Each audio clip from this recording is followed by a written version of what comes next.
All right, everybody, and what is going on? And welcome back to Mets Weekly as we are live at this very moment on YouTube and on X for watch-along coverage of the Mets versus Cardinals, Game 5 of 162, the second game of this three-game set in St. Louis. But before we start, make sure to subscribe for more live episodes of the Mets Weekly podcast following every single regular season series. For those of you watching or listening on playback and want to join the conversation in the future, make sure to turn on our post notifications to let you guys know anytime we go live.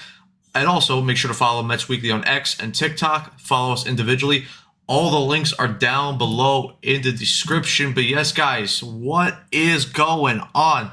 We are back here for another watch-along. Last night we were here.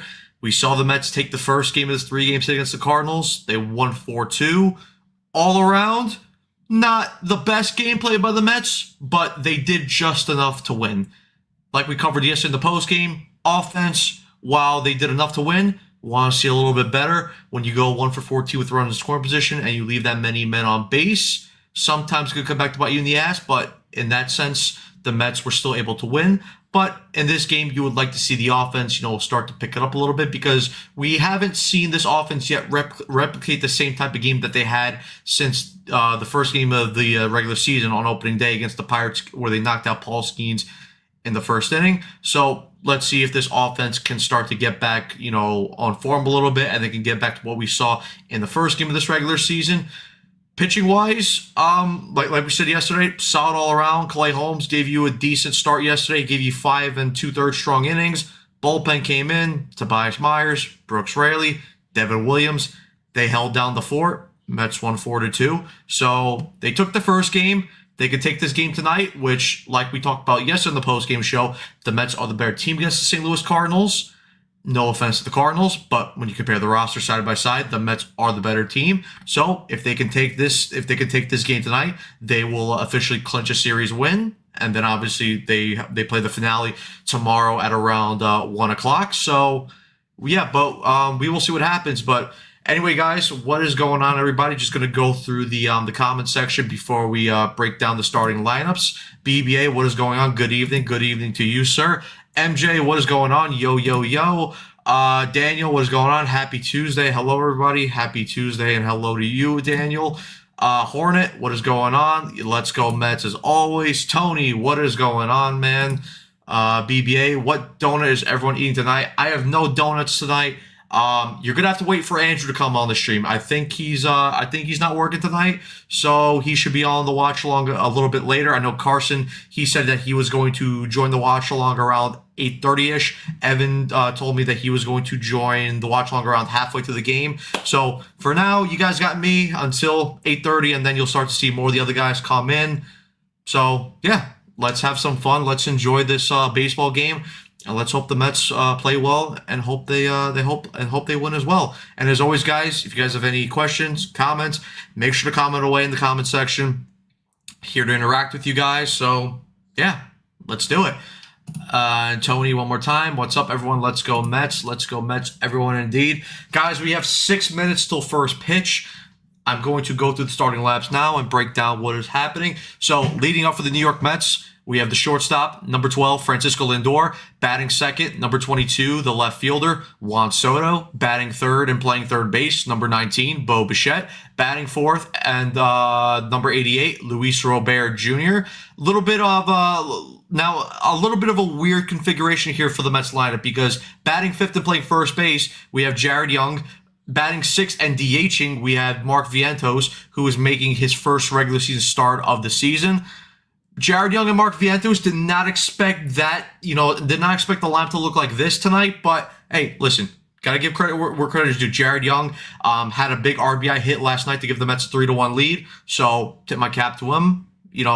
Would I have necessarily put him back in the lineup? No, but hey, listen, I guess you play the hot hand, right? And Mark Vientos, it's also going to be interesting to see, how he's going to look like tonight. Obviously, he has had one hit so far throughout the regular season. That was his the pinch hit opportunity that he had, and I believe it was game 2 of this series, if I'm correct. Yeah, I believe so. It was game 2 against the Pittsburgh Pirates. So let's see if he can, wake up and have a strong game today. Obviously, we all know that Vientos did not have the strongest spring training. It did not have the strongest WBC for Team Nicaragua. But batting 7th and playing second base, Marcus Semien. Batting 8th and playing right field, it's going to be Carson Bench. And then batting 9th and catching, since today's a night game and tomorrow's a day game, Luis Torrens will get this game, and then Francisco Alvarez, I would imagine, is going to get tomorrow's game, which, like I said, is around like a 1:30 game. And then on the mound for the New York Mets, making his regular season debut today, number 34, Kodai Senga. And it's going to be interesting to see what the Mets get from Kodai Senga today, because we all know how much of a struggle Senga had last year, especially in the second half after he came back from the injury, which I believe was a hamstring injury, when Pete ended up tossing him the ball to first base and he went to cover, and he ended up pulling his hamstring. So, like I said, we all saw the struggles that he had last year after he came back from the injury. We saw that the velo was down. But going to spring training this year, where Senga's spot wasn't a guarantee, we saw his velo start to go up a little bit. We saw his command start to be a little bit better. The thing that, of course, that we all worry about with Kodai Senga is what is his overall durability going to look like? Because it's all fine and well if you're going to be a good pitcher, but if you can't stay on the mound, then your ability to pitch well doesn't really mean a whole lot if you're not able to stay healthy and not be able to stay on the mound at a consistent range. So interested to see what Kodai Senga is going to look today. Obviously, I do want to see that fastball, because we saw in spring training, like I said, the velo was up. It was a lot higher than it was compared to last year. He was hitting 98, 99 at a consistent rate. Also want to see the forkball. Want to see him throw that more in the strike zone. Want to see him fool more hitters. Want to see him get more swing and miss on that pitch. And ultimately just utilize the arsenal as well, because we know Senga has a decent cutter as well, and he uses a slider as well. So overall, like me, I'm sure all you guys in the chat were interested to see what Kodai Senga is going to have tonight. Moving over to the Cardinals lineup, pretty similar to what they rolled out last night. Playing second base and leading off for them, it is J.J. Weatherall. Batting second and catching for them, it is Ivan Herrera. Batting third and playing first base is going to be Alec Burleson. Batting fourth and playing shortstop for them, it's going to be Mason Wynn. Batting fifth and DHing, Nolan Gorman. Batting sixth and playing right field, Jordan Walker. Batting seventh and playing left field, it's going to be Church. Batting eighth and playing third base, it's going to be Urias. And then batting ninth and playing center field is going to be Victor Scott II. And then on the mound for the Cardinals, Andre Palante. So, guys, first pitch is about to be in a couple minutes. I got the time right now on my PC, 7:43. First pitch at 7:45, so we got 2 minutes. But, guys, any questions, like I said, comment away, because I'm here with you guys all night for the whole game, and obviously the post-game show as well. So, yeah, like I said, you guys got any questions, any comments? Feel free, because I am here to answer them. But let's see what else you guys have put in the chat right here. BBA, how about a 5-run first inning for the Mets tonight? Would be pretty nice. I would not complain at all. BBA Vientos with a hand over the face emoji. Yeah, I mean, listen, Vientos is on this roster. He's going to play. Like, you're not going to just keep a guy on the roster, just like sit him on the bench the entire time. So we'll see what he does. We'll see. Listen, like I said, we know he was going to play at one point. Like I said, I didn't expect, Young and Vientos to both be in the lineup at the same time. Obviously, Polanco, after his two hit night yesterday, he gets the ability to sit. Obviously, he's played all 4 of the games so far to open up the season, so it makes sense that he is sitting. Plus, we also got the news yesterday from Mendoza that his Achilles was a little bit sore, and he suffered that in the second game of the Pirates series, I believe. So, yeah, listen, so like I said, and for Vientos, he has a chip on his shoulder. He has something to prove. If he wants to keep his roster spot and he wants the ability to start more games, he's going to have to perform. And tonight, he's hitting 6th in the lineup. He's going to have, chances to bring in a couple runners, because I'm sure guys like Lindor, Soto, Robert, they're going to get on base. Hopefully we see Bichette start to get on base a little bit more. Obviously, he drove in 2 runners yesterday, both in the first inning, and then I believe it was like the 5th or 6th inning, he ended up driving in the second run of the ball game to give the Mets the lead. So, listen, Vientos is going to have opportunities. He has to perform, and he is going to have to earn his spot to keep it. How many double plays is it for Vientos tonight? Hopefully zero, but I'm not sure. And obviously, you set the over under 1.5. Like I said, I don't know what's going to happen. Hopefully 0 double plays, but I'll probably say 1 double play if anything. Ram Jam, what is going on? Let's go Senga, 100%. Hopefully we see Senga pitch a strong game for the Mets tonight. We should knock this guy out by the 3rd inning, hopefully. I mean, listen, Palante, I mean, going by his numbers last year, 6.15 record and 31 starts, 5.31 ERA. Not the best of numbers, so listen, you got to go after this guy early. You got to make him work, drive up the pitch count early, get a couple guys on base, strike early with a couple runs, and, just get him out of the game as early as you can, like they did with Paul Skeens. So we will see what happens. But obviously on SNY right now, they're having the defensive alignment for the Cardinals, and they have Andre Palante right now warming up. So yeah, guys, game is about to go. Got Lindor right here as they're showing on the screen so far. So far for his season, 3 for 14, no home runs, no RBIs, but a 950 OPS. Obviously, we all saw last night how he started off the game yesterday with the leadoff triple, has triples in back-to-back games. So let's see if Lindor can add to his semi-decent start to the season so far. Obviously, he hasn't lit up the world or anything, but he's been solid compared to most starts that he's had, over the last couple years with the Mets, because we know that typically Lindor is a slow starter. But here we go, guys. The game is about to start. Lindor is into the batter's box. Andre Palante is into his windup. Here's the first pitch, and a fastball right down the middle, and we are underway in St. Louis for the second game of this 3-game set. Mets wearing their blue alternate jerseys. Cardinals going with their classic white home jerseys. But here's the second pitch of the game. Palante into his windup. Curveball in there, and Lindor takes that for a strike. So Palante is quickly ahead of Lindor, 0-2.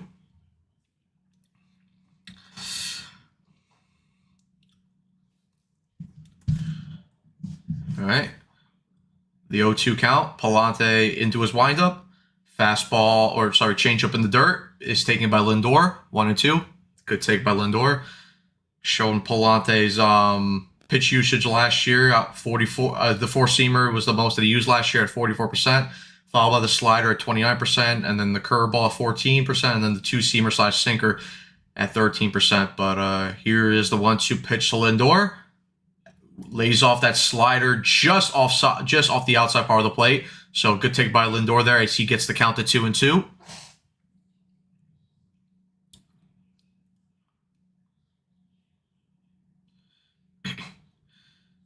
All right.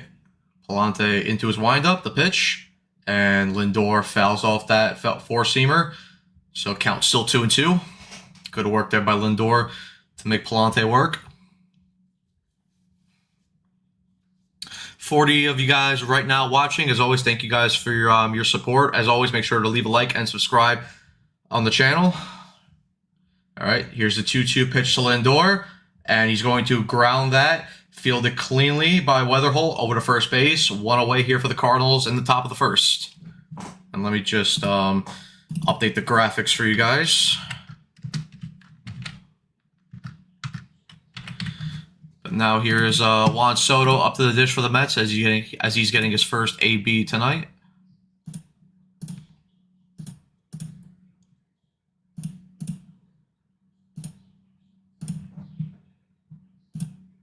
All right, the first pitch to Soto takes that fastball high and away, 1-0.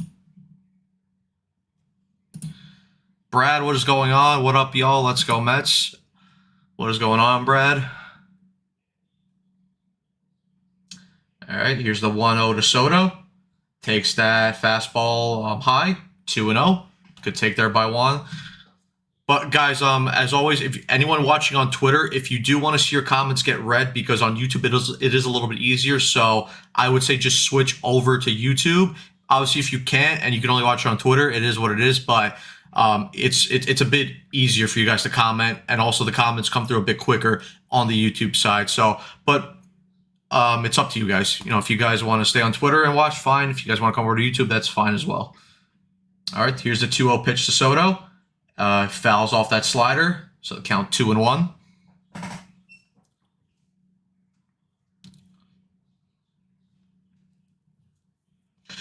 Soto starting good to the season so far with a .353 batting average. Bo Bichette on deck for the Mets.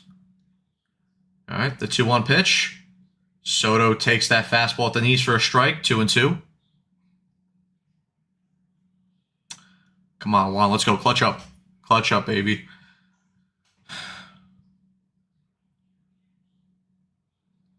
All right. Here's the 2-2 to Soto, sorry. Change up in the dirt, or slider in the dirt. Full count now to Juan Soto.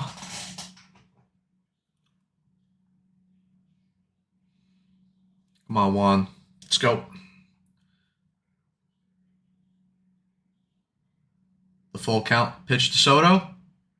And he will hit that ball right up the middle, over the head of Mason Wynn, into center field. And the Mets have their first hit of the night and the first base runner from a Juan Soto single. Good piece of hitting there by Soto. Got it to a 3-2 count, and then just took that ball up the middle. Good piece of hitting by Soto. Fastball on the outside part of the plate, and he went, and he got it. Now Bo Bichette will come up with a runner at first.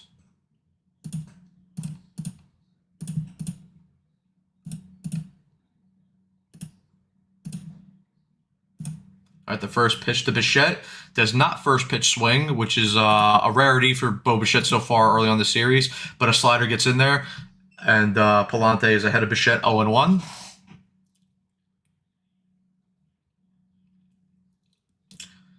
Come on, Bo. Let's go, baby. Oh, the check-in. But Soto does not end up stealing. Herrera was pointing over at first base, so Soto looking to steal early on, which we saw how well of a season he had last year in terms of stealing bases. Stole almost 40 bases last year for the Mets, so the 0-1 pitch. Bichette fouls off that fastball in on his hands, so Palante is ahead of him 0-2.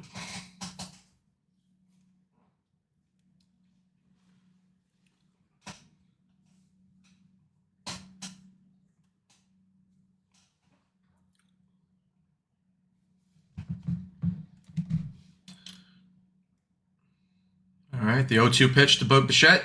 Fouls off that high fastball. Still 0-2.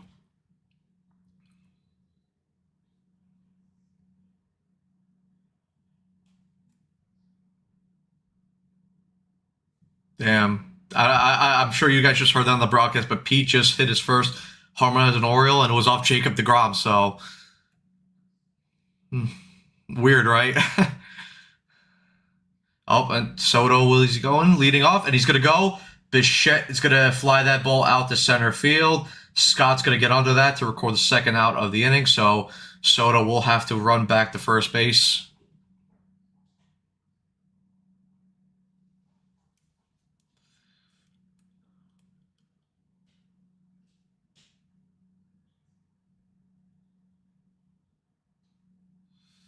Yeah, just looking at the replay by Soto here, he was way off. I mean, that could have been an easy pick off there by Palante, but for some reason he didn't throw it over. All right, now here's Robert up to the plate, or sorry, Robert for some of you people. Takes that slider on the outside part of the plate for ball 1.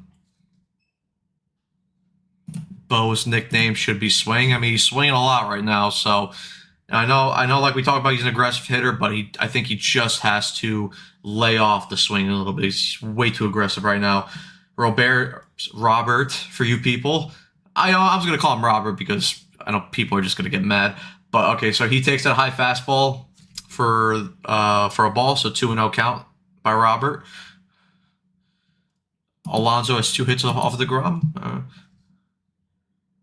right, here's a 2-0 pitch. Robert with another good take. Slider off the plate, so 3-0. Robert. I'll call him Robert for you, BBA. How about that? Can we make a handshake agreement? I'll call him Robert from now on. All right, but here's the 3-0 count to Robert. Fastball catches the outer part of the plate, 3-1. In Ocean, the Mets have a fun team. They do have a fun team indeed. I just, I like their team. I think their team is better from last year. I know it's early in the year. Just want to see them play just a little bit better, especially in terms of the offensive side. Just want to see them be a little bit more efficient. Palante with the pitch, and Robert fouls off that fastball. So now a full count to Luis Robert Jr.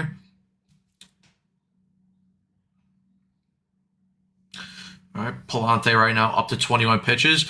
Oh, yes, and I forgot to mention, I was going to mention this and I totally forgot, but yes, Tony, do you like the JD hire? I do like the JD hire. Obviously, we saw the type of impact that he had on this organization for the 1 year he was here, and he's going to be in a similar role like what Beltran was, so hopefully he can help. And Robert takes that pitch in the dirt, a slider low and away, and Robert works a walk, so the Mets have runners at first and second with 2 outs. But back to the JD hire, yeah, I like it. Like I said, JD Martinez had a good impact on this team for the 1 year that he was here in 2024. And since he's going to be in like a similar role to what Beltran is, hopefully, he has a good presence on some of the younger players and some of the prospects working through the organization.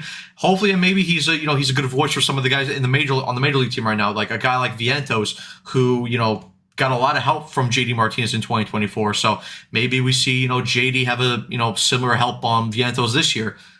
So we'll see what happens, but overall, I like the hire. But Palante is ahead of Jared Young here, 0-1.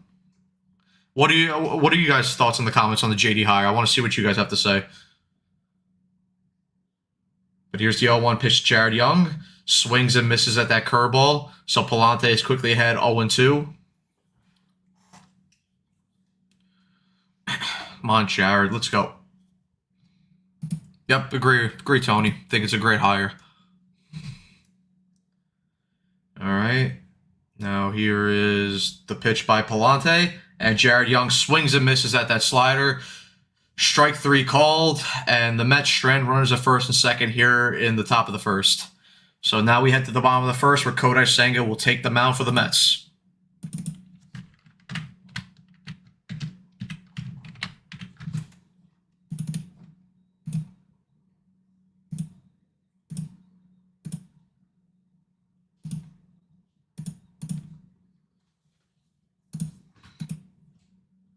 Alright, let me just update the scoreboard for you guys. It's going to get done now.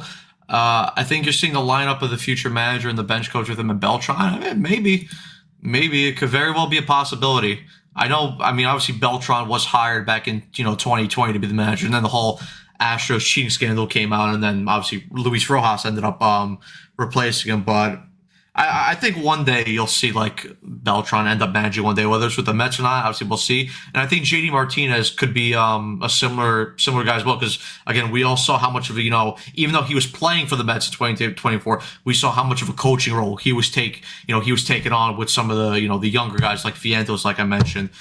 So we shall see. Obviously, a lot of the guys, they do start in the front office, and then they either work their way up either in the front office or they end up taking a coaching role. So we'll see what happens. Obviously, for a guy like JD Martinez, he has options. He has plenty of options. So we'll see what happens, though. But with Senga, the interesting thing is how what's his pitch count going to be today? What the limit's going to be with Carlos Mendoza. Because obviously, we saw Clay yesterday, he went 5 2/3, and we saw Myers being used last night. We saw Rayleigh being used, and we saw Devin Williams being used. So I don't know if they're going to want to use Rayleigh back-to-back days. Obviously, I don't think Tobias Myers is going to be used today. Devin Williams, he might be available. He probably should be available, even though I know it is early in the season, but I know Garcia's probably going to be available. Brazovan should be available since he didn't pitch yesterday. Maybe a guy like Sean Manaea is available, even though I'm not too sure, what the comfortability is with him using him like on a, in terms of short rest. But we'll see. Hopefully Senga could give him a strong outing. But here's the first pitch by Senga. Fastball at 98 miles an hour, but it is high and away. So it's a 1-0 count to J.J. Weatherholt. All right, the 1-0 pitch to J.J. Fastball catches the outside part of the plate, 1-1. Weatherholt so far batting .250 on the season. 4 for 16 with 1 homer and 4 RBIs. All right, here's the pitch by Senga. Cutter is swung over a miss, so Senga ahead of Weatherholt 1-2. Come on, Senga, put him away. Use the ghost fork, or maybe gas him up with the fastball. See what happens. All right, but here's the 1-2 pitch to Senga. And fork ball in the dirt. And Weatherholt does not swing, so a 2-2 count.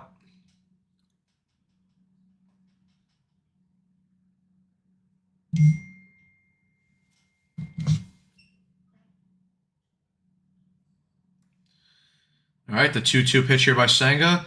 Bounces that forkball again in the dirt. So now a full count to J.J. Weatherholt.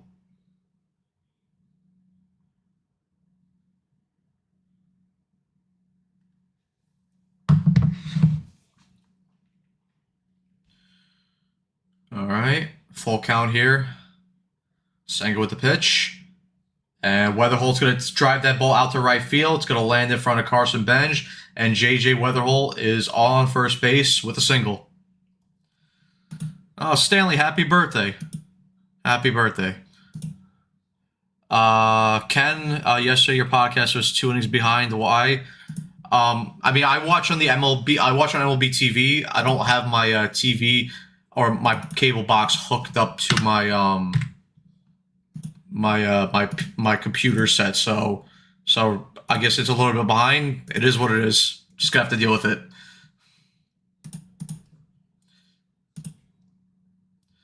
All right, but Senga with the first pitch to Herrera, misses up and in, 1-0. All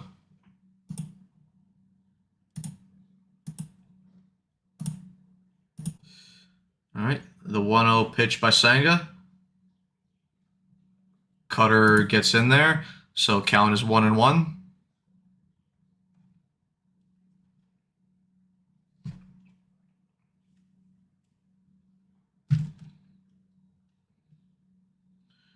All right, here is the 1-1 pitch. Beautiful cutter there by Senga. Oh, that's a forkball right there. So Senga gets ahead 1-2.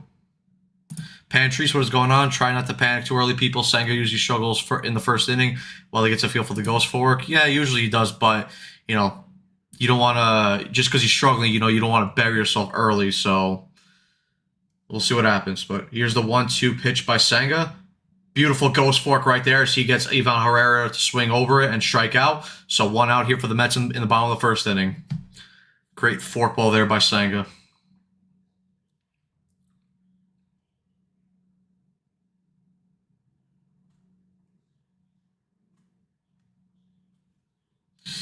Yep, get your K's up. Get your K's up. Hopefully we see Senga get a lot of strikeouts today. But here's Alec Burleson now up to the plate as he fouls away that fastball, 0-1. Yep, look at that. Just dropped and boom, Herrera just swung over the top of that. Beautiful pitch there by Senga. All right, here's the 0-1 pitch. Forkball in the dirt, 1-1. Burleson, solid start from this year, 6 for 15, 1 home run, 5 RBIs, 111 OPS. Very good start for him this year. Obviously, we'll see what happens with the Cardinals, what they do at the trade deadline this year, which I'd imagine Burleson's going to get shipped off, considering that they pretty much sold off every veteran on their roster this offseason.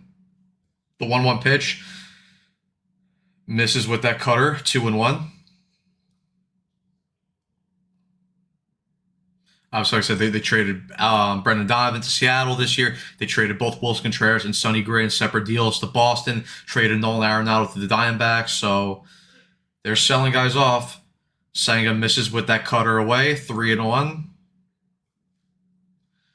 Come on, Kodai, let's go.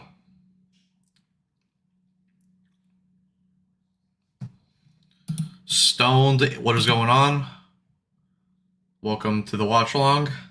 All right, the 3-1 pitch, and Senga misses with that fastball up and away, so he walks Burleson, and the Cardinals have runners at first and second with 1 out.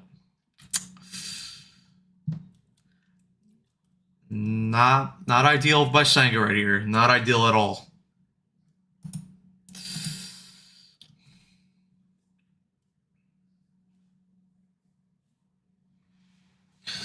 They're showing the Mets defensive alignment right now. But here's Mason Wynn up here for the Cardinals now. Has kind of struggled to start the season so far. 3 for 17. No home runs, no RBIs with a 516 OPS. But here is the first pitch here by Senga. Wynn goes for a bunt but pulls it back. And Senga misses with that cutter up. 1-0.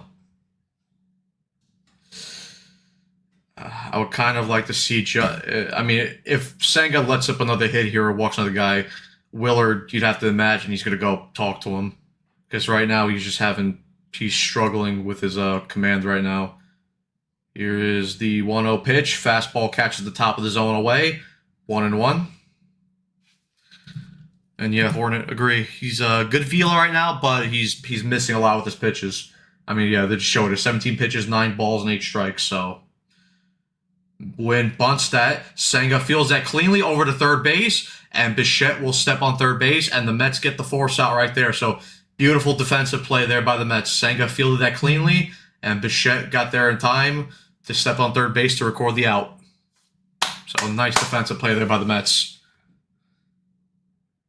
Yeah, when just it was a poor bunt.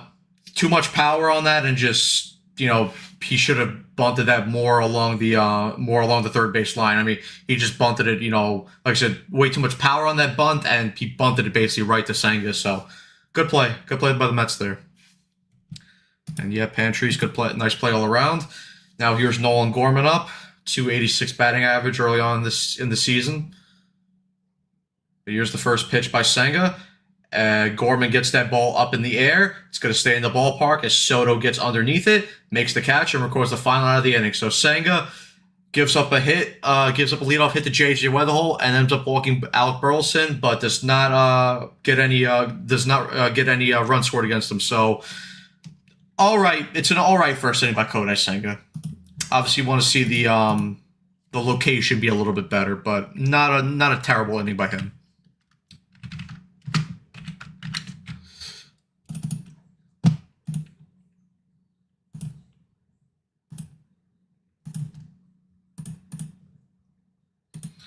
Yeah, nice quick outs there by Senga. But we head now to the top of the second. And obviously, Jared Young made the final out of the inning, so Vientos will lead off, followed by Marcus Semien, and then Carson Benj will bat third here in the top of the second. Pantries, typical first inning Senga, but he also didn't give up a run, and I usually feel like he did that last year. And in his first year he gave up a lot of first inning runs. So, but last year, I mean, early on in the year he wasn't giving. I don't think he was giving up a ton of early runs, but once we saw him come back from his injury in the second half, that's when you start seeing him, really struggling, early on in games. So. Yeah, let's see. Obviously, like I said, and like we were talking about, like the velo is good right now from Senga. You just want to see his location, his command be a bit better. Ken, glad to see Vientos playing. Hopefully, he does perform. Obviously, he'll be leading off the top of the second. So, let's see if he can get a base hit here to start off the Mets in the second inning.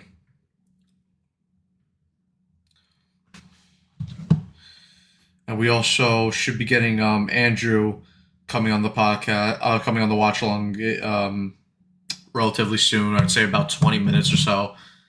But now we're back here. Palante gets that slider in there for strike one, so he's quickly ahead of Vientos 0-1. Vientos, good numbers against the Cardinals, 10 for 25, 400 batting average, couple home runs. Here's the 0-1 pitch. Slider misses badly, so count all tied up now at 1-1. Come on, Mark, let's go.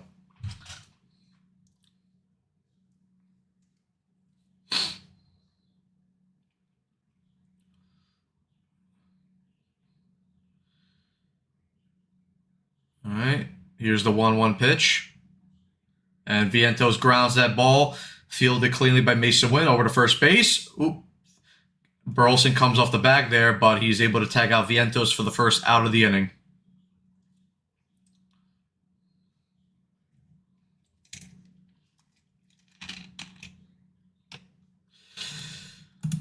Yep, didn't lift the ball there.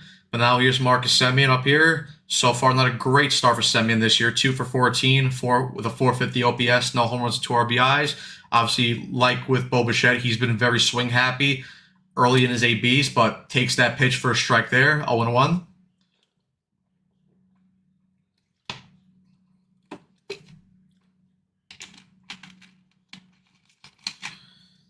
All right, here's the pitch to Semien. Fouls off that slider. And Palante is ahead 0-2.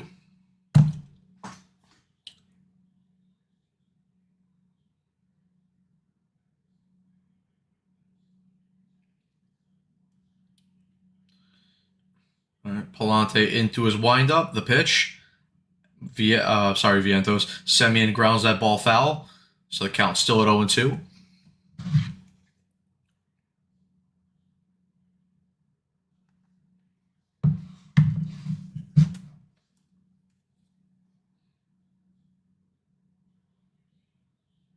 All right, the 0-2 pitch. Semien lays off that slider in the dirt, 1-2.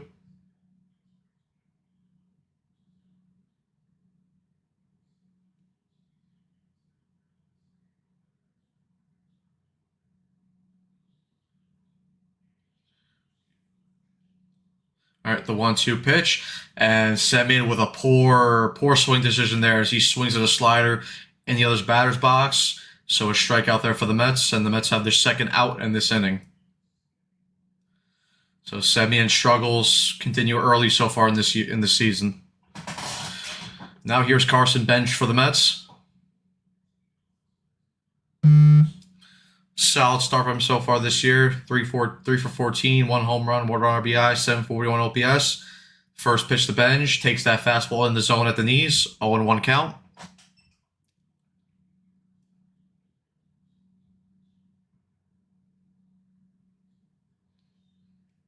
The 0-1 pitch to Bench, takes that slider in the dirt, 1-1.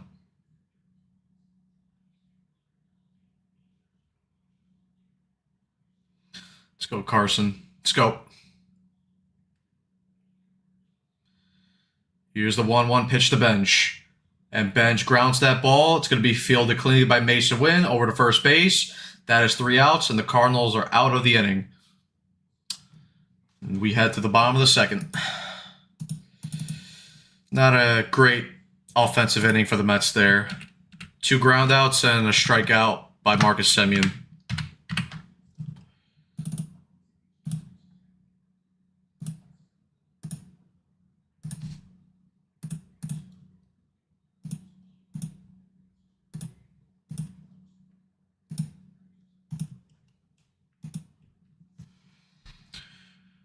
All right, and let's see. Nolan Gorman made the last out for the Cardinals, so Jordan Walker will lead off, followed by Nathan Church and Urias.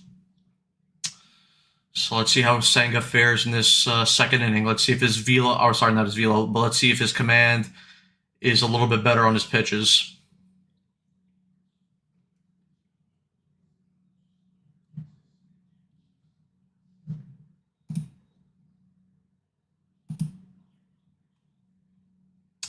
$55 you guys watching the stream so far. As always, make sure you guys leave a like and subscribe on the channel. Also, hit the notification bell to let you guys know anytime we go live or upload a video here on Mets Weekly. And as always, like I said at the start of the stream, follow us on Twitter. All the links are down below in the description. And follow the Mets Weekly page on both Twitter and on TikTok. And like I said, the links are all down below in the description. But Hornet, let's hope it's not another frustrating night offensively. So far, it's looking like that, but it's only 2 innings, so I'm not gonna go completely not crazy, but I'm not gonna go over the top concerned right now. But if we get to the 5th, 6th inning, like we saw with Team USA, and they can't get anything going offensively, then I'll start to be a little bit frustrated. But for now, it's a little bit early. Let's give them a couple innings.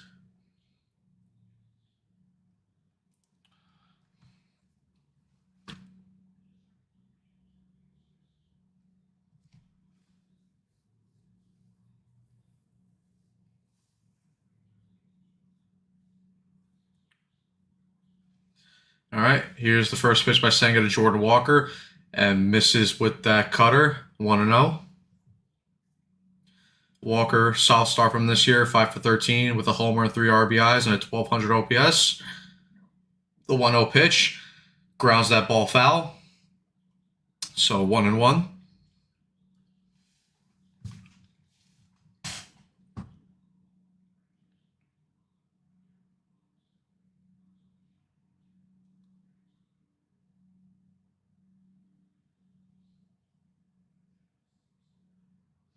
All right, here's the 1-1 pitch. Ooh, fastball goes high and inside, and Senga doesn't hit Jordan Walker, but he was close. Gave him a little bit of chin music there. So 2-1 count here to Jordan Walker.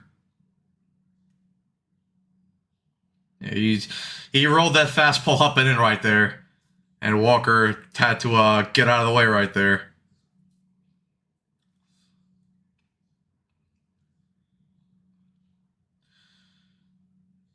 All right, here's the 2-1 pitch by Senga.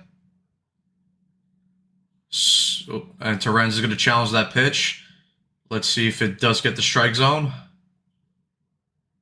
Hopefully it does. And just caught the strike zone. So the Mets will keep their challenge, and the count will go from 3-1 to 2-2. So good challenge there by Terens behind the plate.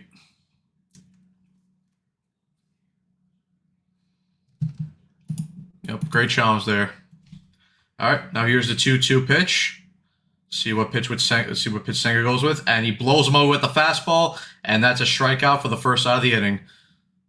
Very nice pitch there by Senga as he touches 99 with that four-seamer up and in.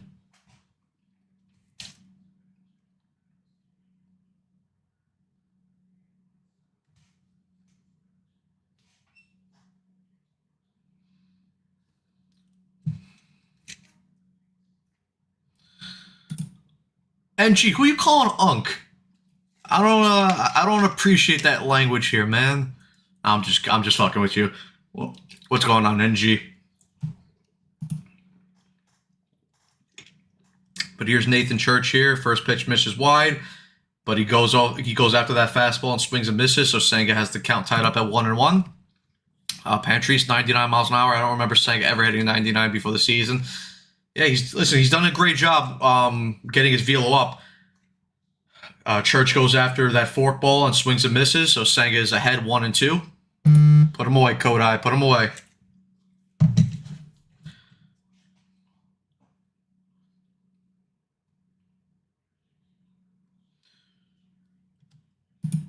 Loving Senga's fastball, 100%. All right, here's the 1-2 pitch by Senga. And he swings and misses at that fastball up and away.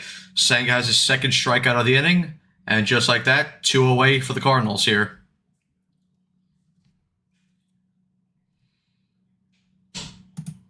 Yep, okay, very nice pitch.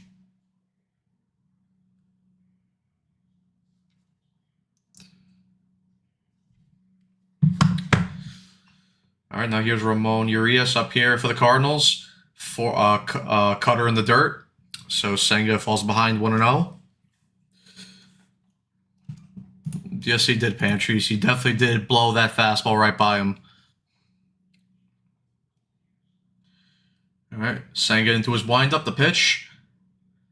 Urias fouls off that fastball, 1-1. Yeah, it must be warm, Hornet. Let's see. Check on the weather app what the weather's looking like in St. Louis right now.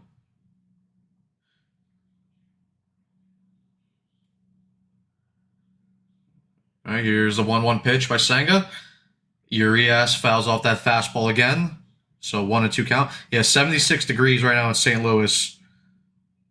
And it feels like 75, so no wind chill whatsoever. So very nice day at the ballpark in St. Louis right now. So use it to your advantage. But Senga's ahead right now, 1-2. He's into his windup, the pitch, and once again, just like he did with the other two batters, blows by a fastball, and Senga strikes out the side here in the bottom of the second. So a very nice inning here by Kodai Senga.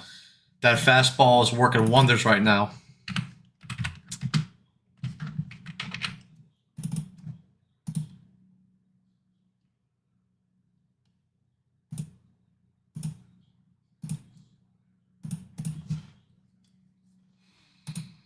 Yep, that fastball is looking nice. It's looking nice right now, Pantries. 100% agree.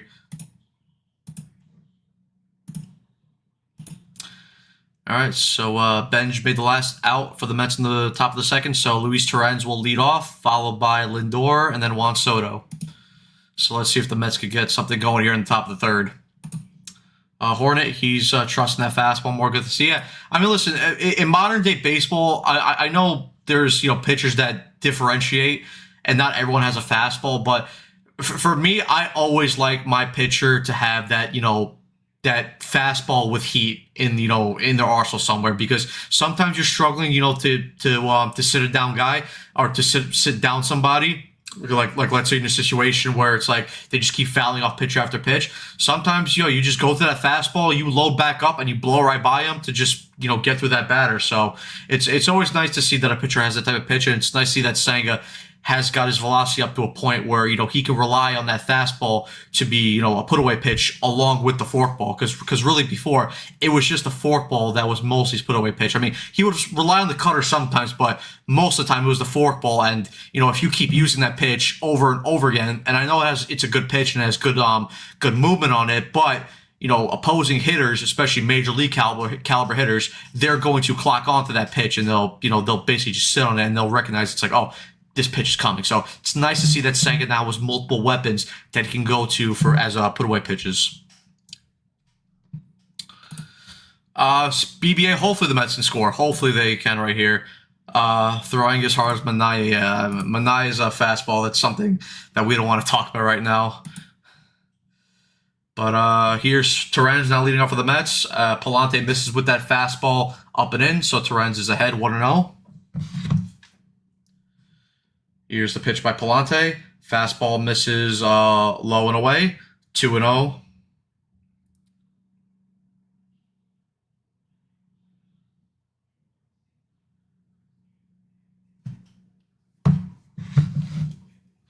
right, the 2-0 pitch. Fastball misses high and away, so Torrens is ahead of the count, 3-0. Take all the way here, Luis. Take all the way here. Make him throw a pitch in the zone before you swing. Take all the way. 3-0 pitch. Fastball is at the knees. Catches the strike zone. So 3-1. Now you got the green light.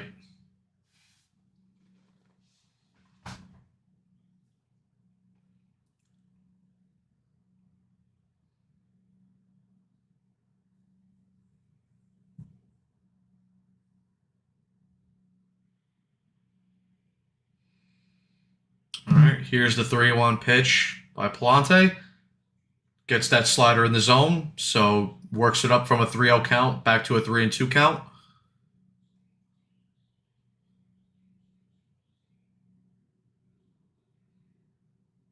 On Torrens. And Torrens, terrible swing there. Swings and misses that slider completely out of the zone. So Palante has a strikeout here in the top of the third.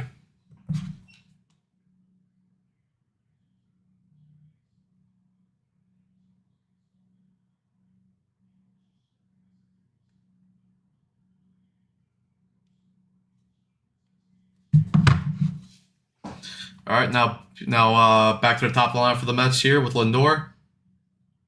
First pitch. Fastball catches the outside part of the plate. 0-1. Yeah, what the fuck indeed, BBA. That was a terrible swing decision there by Torrens. Lindor calls time here.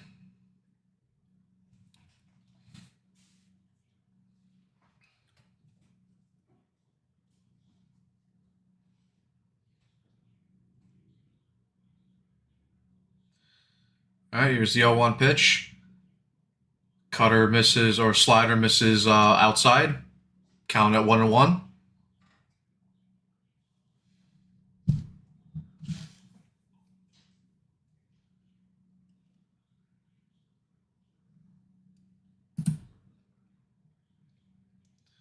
All right.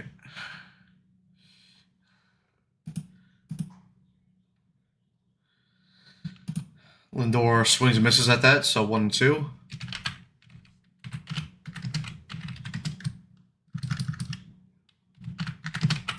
The 1-2 pitch. Lindor lays off that fastball high and away, 2-2.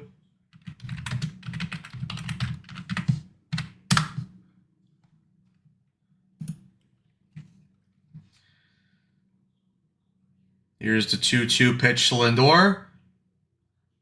Slider at the knees, 3-2.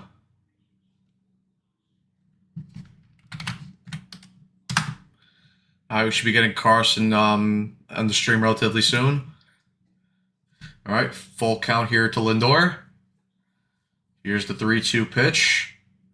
And Lindor pulls that ball down the line, but it will go foul.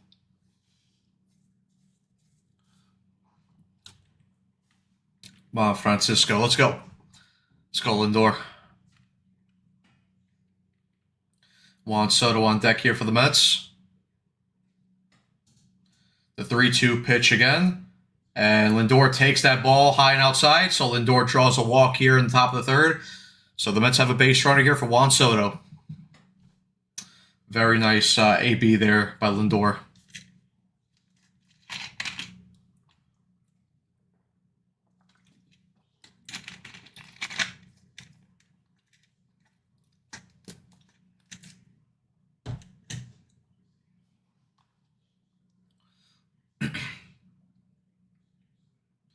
All right, first pitch here to Soto. Curveball catches the lower part of the plate. 0-1. Or the lower part of the zone.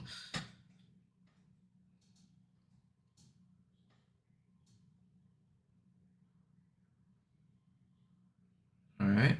Here's the 0-1 pitch to Lindor, but Palante checks over, and Lindor back in safely.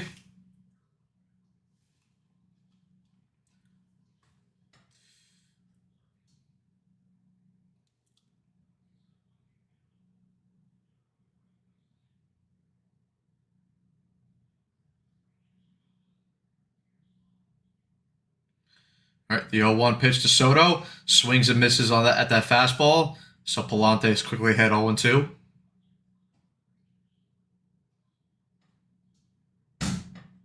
Soto so far, good start for him overall.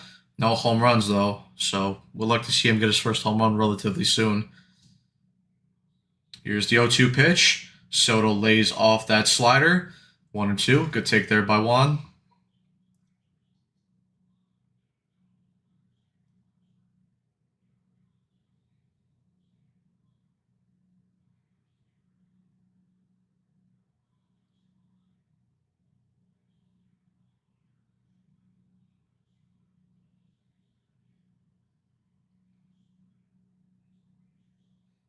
Palante steps off here.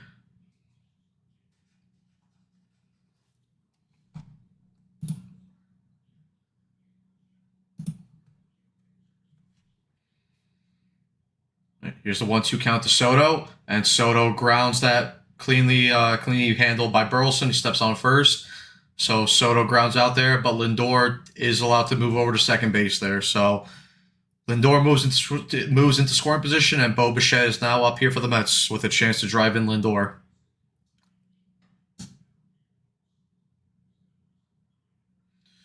Lindor with another big lead, or another big lead here by the Mets on the base pass. You know, Palante's not really checking on them, so seems like Palante's a pitcher they could easily run on.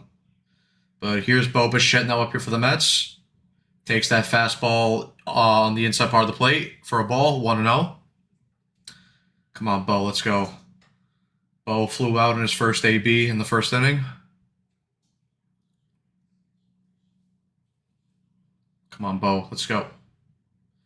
The pitch. Good take there by Bo. Takes that slider low and away, 2-0.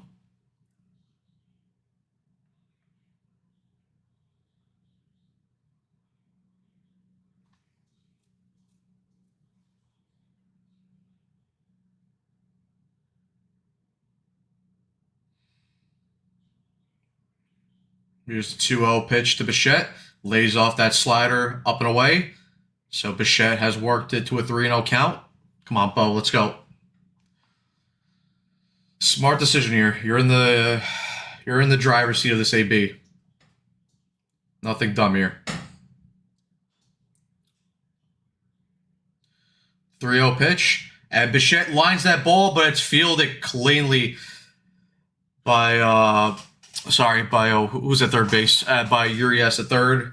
And he throws it over to first base. And the Mets are unable to bring in a runner here in the top of the third.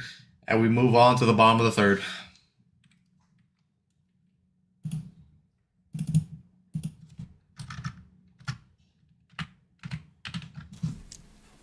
Hey everyone. Hey. What's up? Not much. Oh, man. Of course Ken's talking shit about me. What else is new? This guy. It's just another day at the office.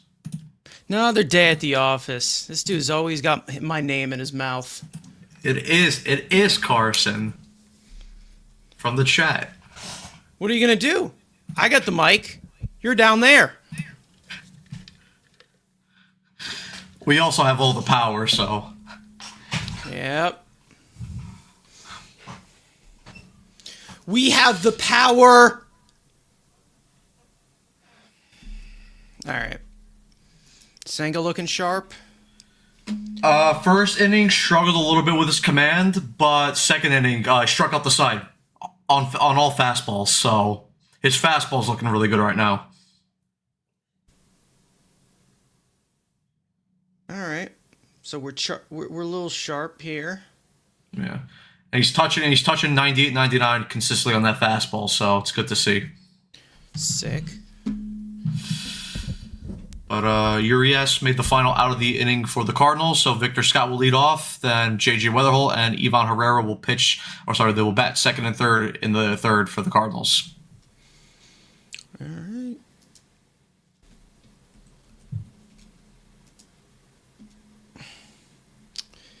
It looks like the Pirates have a no-hitter going right now.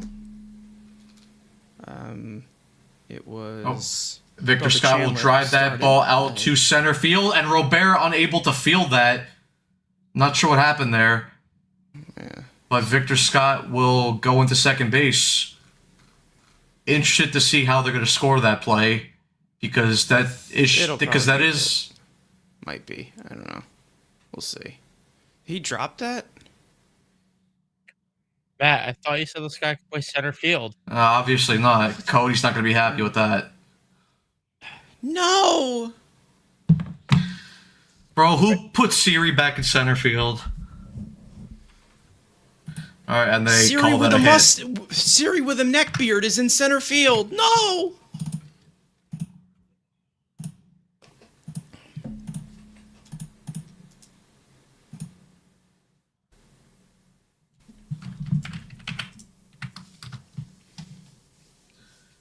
All right, but now here's Senga against Weatherholt. The 1-0 pitch. Cutter misses hideaway, 2-0. I'm actually not delayed on my end from you guys.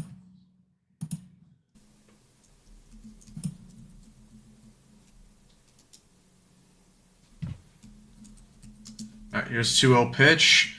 Did he go over that forkball or sinker?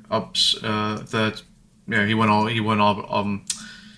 Swung at that pitch, so 2-1.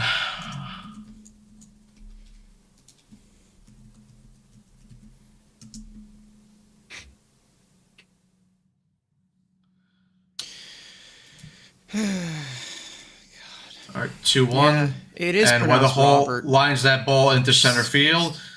Scott will hold up at third base, so the Cardinals have runners at the corners with no outs, and they take second base. Sick.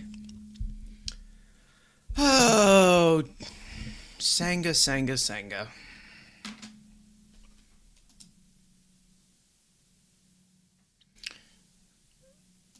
All right.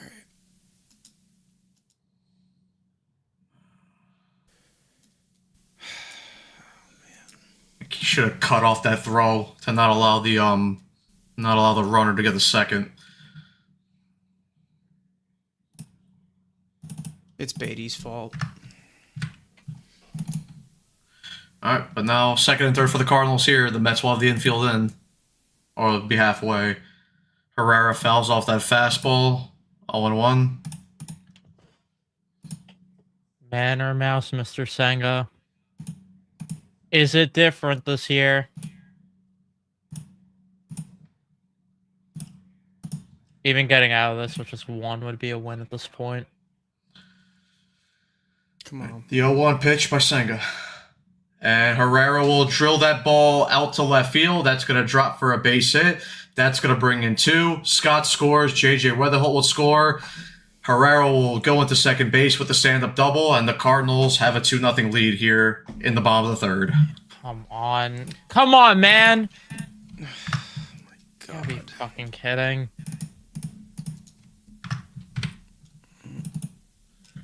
All right, IL him. Get the injured list ready. Clear out some spaces. But the velocity's up. Senga was doing okay until we showed up. Yeah, well, he couldn't perform.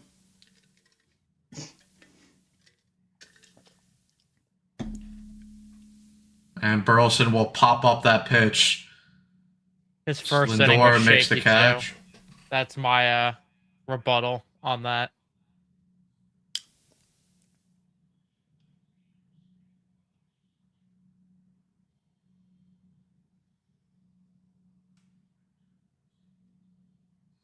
Andrew's gonna. Mason Wynn. Andrew's now gonna up. definitely give a very strong analysis. Watching Senga, as we all know, he's a huge fan. He's a huge fan.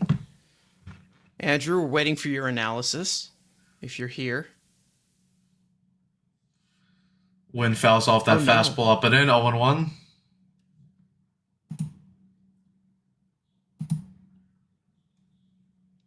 It's okay, Sengu. You'll get your 8 days of rest. You'll be okay.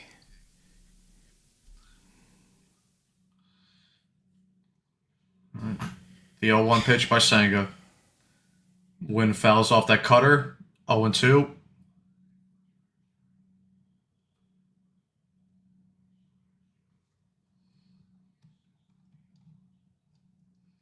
Well, BBA clearly thinks what's hurting Senga right now. Yeah, he probably did tweak it. All right, here's the 0-2. And that'll be grounded over to Semyon, fielded cleanly, over to first base, 2 outs. All right, come on, just get out of the inning with only 2 runs. All right, let me make you the main character again, Evan, because it's like I'm the main character now. Yes, I like it. You guys hear this? Like it. You guys hear that? Yeah. You heard that? Okay, soundboard's working. Awesome. Oh, you got it? That should be Sick. interesting. Yep, I only have 3 sounds enabled into it, so. And one of them I can't use because Beatty's not starting, so. Oh.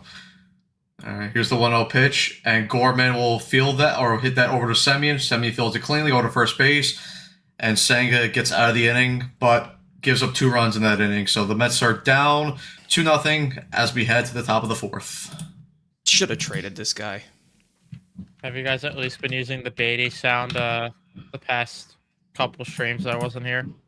Yes, we have been. Yeah, Carson's been spamming it. Mm-hmm. You wanna go viral? You for hours. You got power. You got power. So it works. Yay! What's up? What's going on, 2 Cats?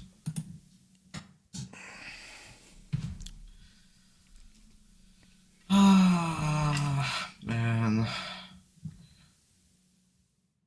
I guess we're gonna have to configure the soundboard offline. The good thing is that when we're all in this online call, we can all I can put up sounds for only you guys to hear too, because we have that in there.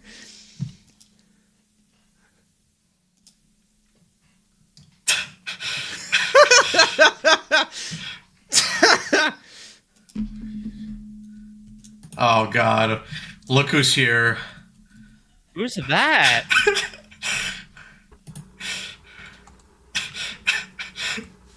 Hey! Oh, well, Who? Jesus Christ! Everybody's fucking. That's the Rhino from the chat. Oh! Is Oh! That might be a sound. That might be a sound effect we gotta use. it? Ooh. Who's that? Who's that? Yes, Oh. the baker. Oh no, not I thought that said something else for a second. Ken's Yeah, got I more thought beef that- with you, Andrew. I forgot. When I saw the E leading off the name, I thought that was completely something else. Thank God it I wasn't. thought it had to do with Palm Beach Pete's twin. Oh God. Here's Robert leading off for the Mets here. Palante Andrew, misses. what's your thoughts about Senga in that last inning pitching like? Frankie Montas. What was your thoughts?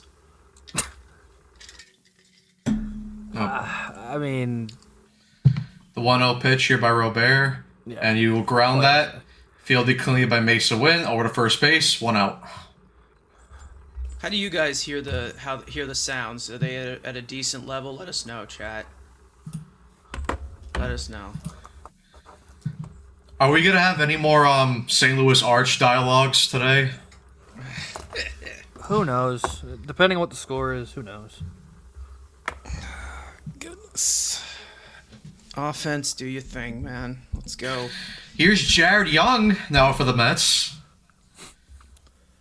Slider misses low and away, 1-0. The fact that this asshole is batting fifth. Yeah. I don't know. I kind of like it. I like it. I just like Canadian it. people. Ooh. The 1-0 pitch, and he will ground that ball right in the middle for a base hit. So Jared Young has a hit here for the Mets in the top of the fourth. Couldn't do it last at bat. No. Yeah. When the pressure's off. It's Palante, for fuck's sake. Yeah. And now here's Mark Vientos. Yay! Swaggy V! Come on, fan club. You guys were so loud yesterday. Let's see what your Wonder Boy can do. Here's the swagoo! All right, here's Vientos. Swings first pitch and fouls off that fastball. Go swagoo! Hey, he has a homer off Andre Palante, so that means he's going to homer tonight. Boy, I wish. Oh, let's see if this Come thing on. doesn't. 2024 again. Get the purple dildo. Yo, 1 pitch. Slider misses low and away, 1-1. Well, JD Martinez is back, so Mark Vientos should be hitting like 2024, so. Exactly. Just get the Exactly. pumpkin, get the purple dildo, and we're good to go. He's gonna hit a nuke.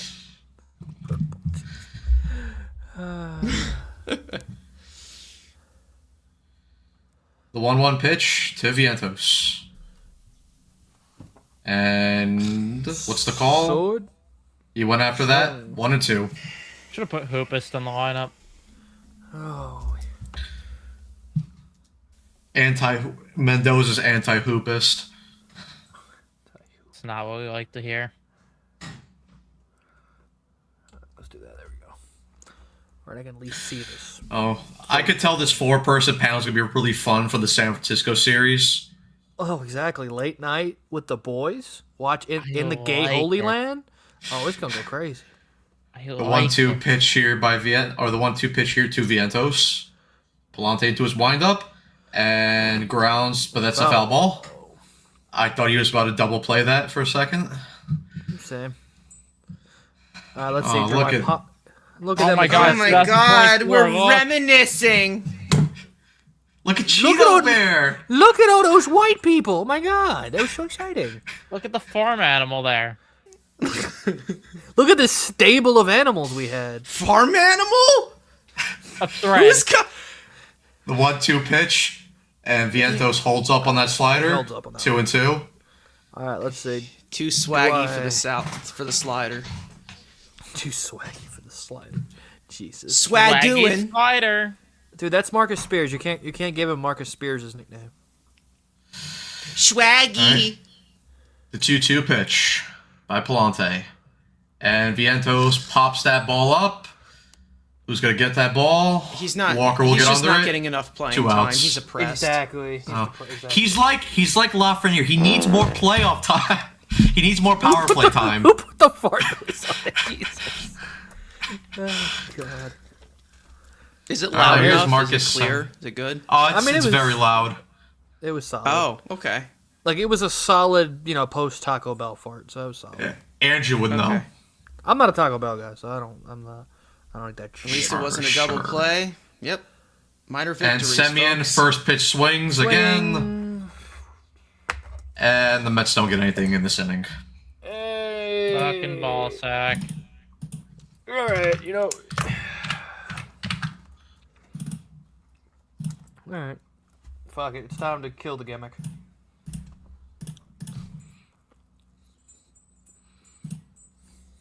There it is.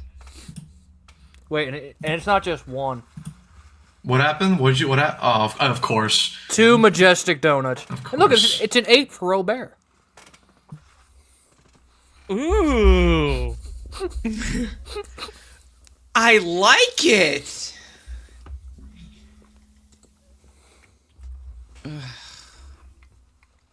We suck again.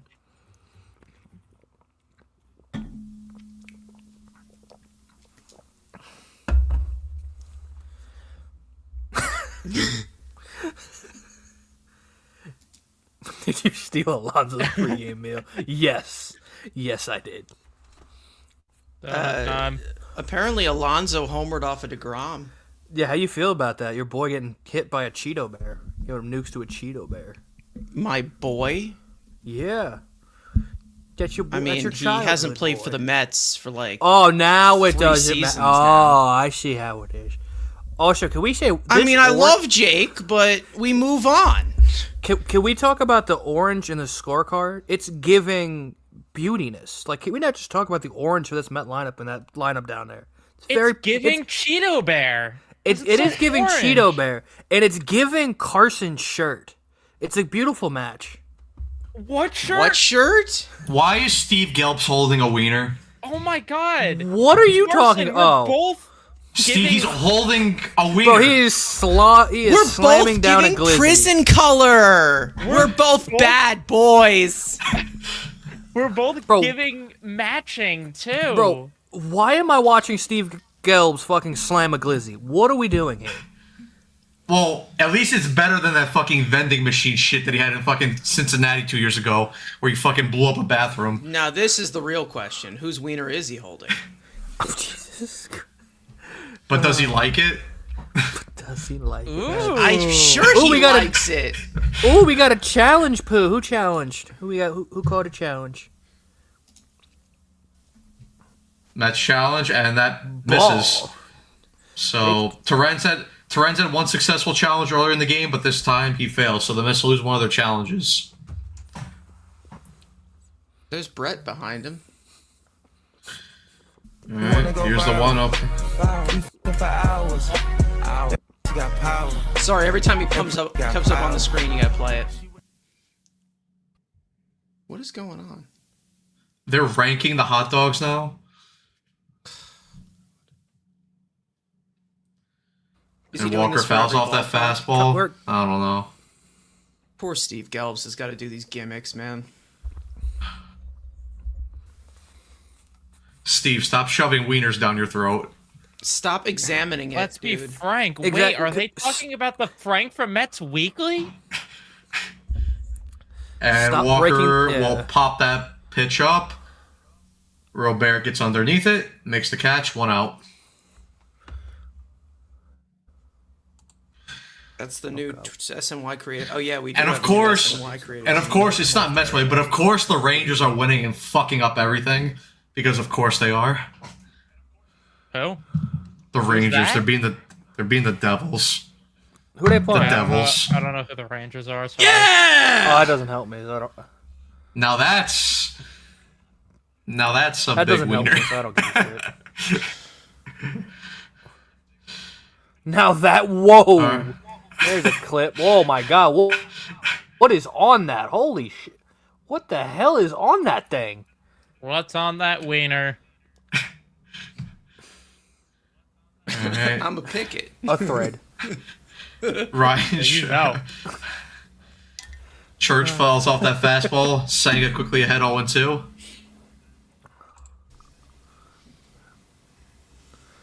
Oh god. Nobody wants to watch that team. 2 Cats. The 0-2 pitch. I think you guys And Church Hey. swings through that forkball and gets the strikeout for the second out of the inning. Semen Through the sauce on the forky. dog. I didn't know we got semen dogs. That's I not like it. mayonnaise. That's not mayonnaise. I like it. A semen dog. Ooh.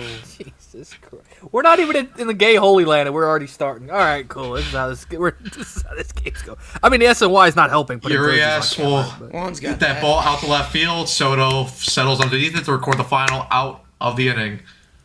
And there's Steve Gill's dressed like a wiener. And here we go, reverting back to 2024. Oh, God. Because nobody can let that fucking season go. It's done. Grimace is dead. Shot! No. The big purple cock is not dead. Go, go, go, go, go!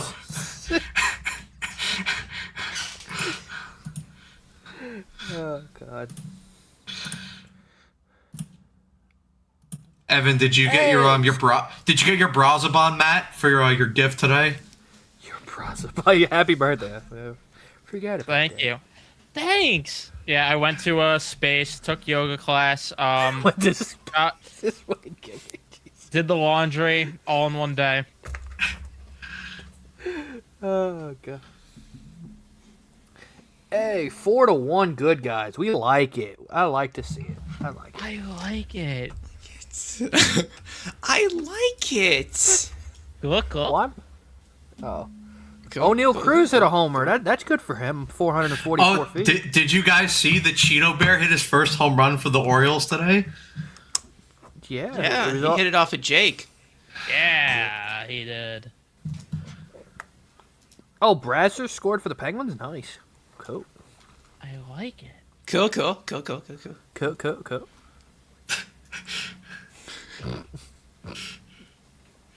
One of these days, you're gonna actually put that on live stream, and I'm gonna laugh. It is on live stream. We I mean, are live right now. it is, but like, Well, we're like we're in the other call, so Oh, we're in the other call, Exactly. so only we can hear it. see Yeah. exactly. I'm waiting for like one day. It's gonna be one of them West Coast games. You're gonna be like, that.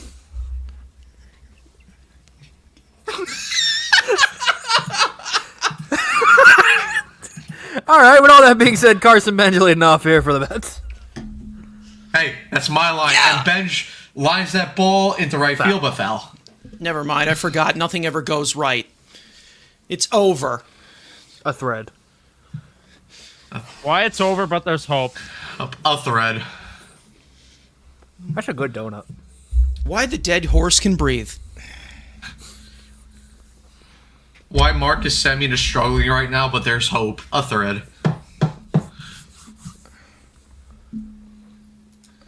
Alright, here's the 0-1 pitch by Palante. Bench fouls off that slider. 0-2. Man, he does not get cheated on that swing.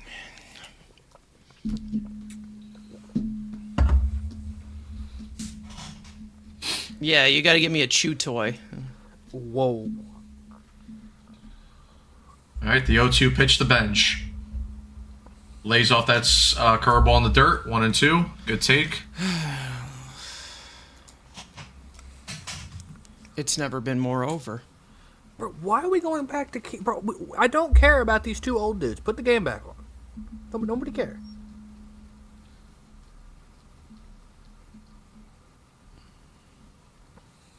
The 1-2 pitch. And Benj, that ball hits off of him. I don't know why it's not called a foul ball, but anyway, it's a ground ball out for the first out of the inning. I'm doing the chop.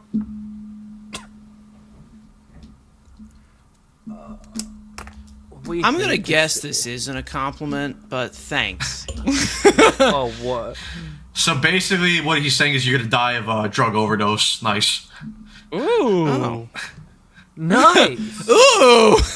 That... Nice. He was funny? Oh. I'm funny now? I That's thought I was rude and horrible, Ken. Oh, you never, mean, you you never seen Animal House? No, okay, sure. I said, okay. I don't know. The 1-0 pitch, Torrens swings to that fastball, 1-1.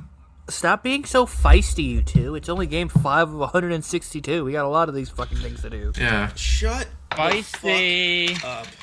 You and Ken need to get along. The 1-1 pitch is low. 2-1 count. A 30 plus. How old do you think I am, dude? Damn, Monk. Damn. You old as shit going to Jeez. motherfucking. Well, I mean, you are bald, so I mean, old people are bald, so you know. The 2-1 pitch. Terrence fouls off That's that just fastball. genetics. 2-2. That's just genetics. Is crazy. Play nice, you two are. Play nice.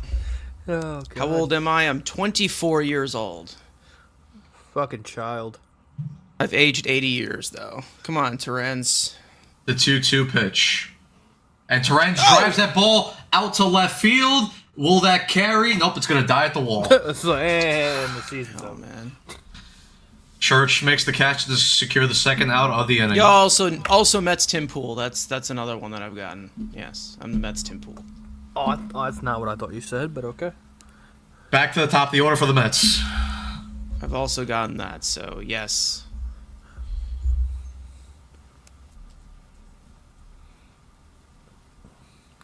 Francisco Lindor. Damn right. Damn freaking right. Oh, boo.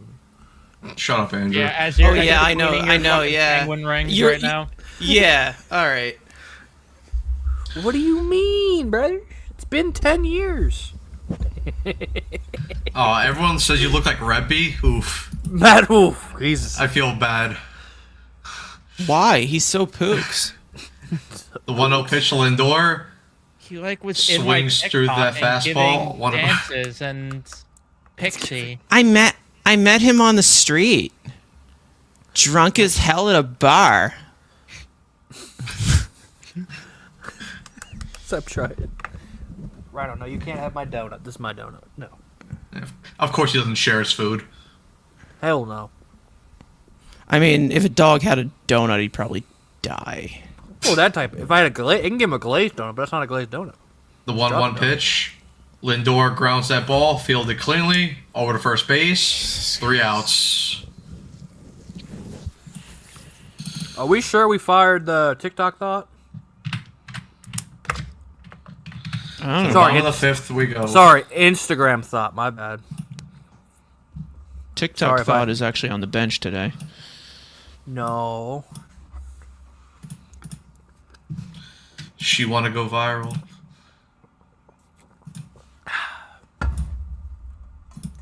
Ben Sherratt still playing hockey is kind of funny.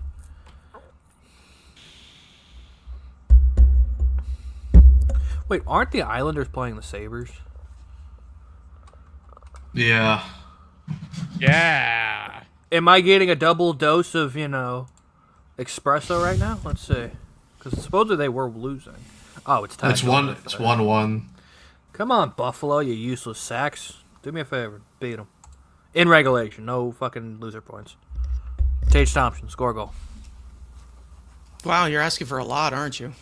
Well, I would like a, I have a one, I got a oneer right now. I'd like to make it a threer. So, a 3-point lead would be great in the division. With 6 games to go? 7? 6-7. I think is it 6 or but 6? It's right lighting. Oh, God. Oh, boy. How many games left we got? A lot. We have a lot of games. Oh, wait. Yo, take a guess who we play next. What? The Rangers? No! We're going to be on a ride at home, Oh. on the road. Great. And then we get... We got 1, 2... We have 7 left. Okay. We're in Florida. What did that say? All right, here is Victor Scott leading off, and he will line that ball out to Luis Robert, who makes the catch to record the first out of the inning. Cute. Dude, it is throwing Wait, me what? It is throwing me off so damn. Oh. Oh.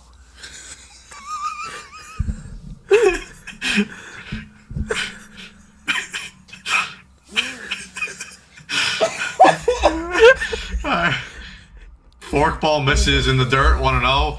If only you guys could hear what's going on right now. Too bad the Mets don't have Don't say Derek someone Wayne. like New and Heist anymore. Oh. But Forkball misses again. We 2-0. we are not insane. We are not just laughing at nothing. So if we look like insane, mentally unstable people, we are not. So it's okay. Carson's definitely drunk. No, I'm exhausted, overtired. 2-0 pitch. Straight. Cutter gets in there. 2-1. Baseball's opening week is exhausting. I mean, it's JJ weather hurt.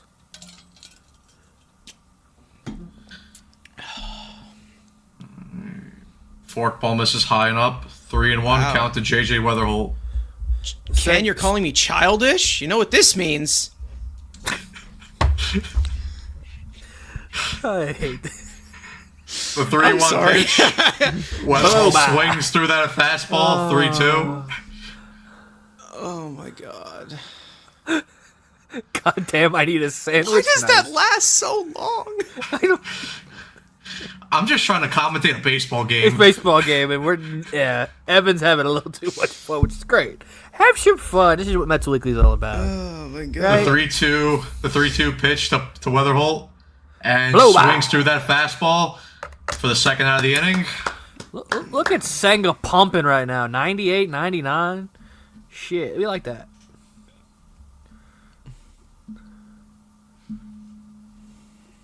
I'm not good. That's okay. No, technically, is he? I'm pretty sure he's from there. I think so.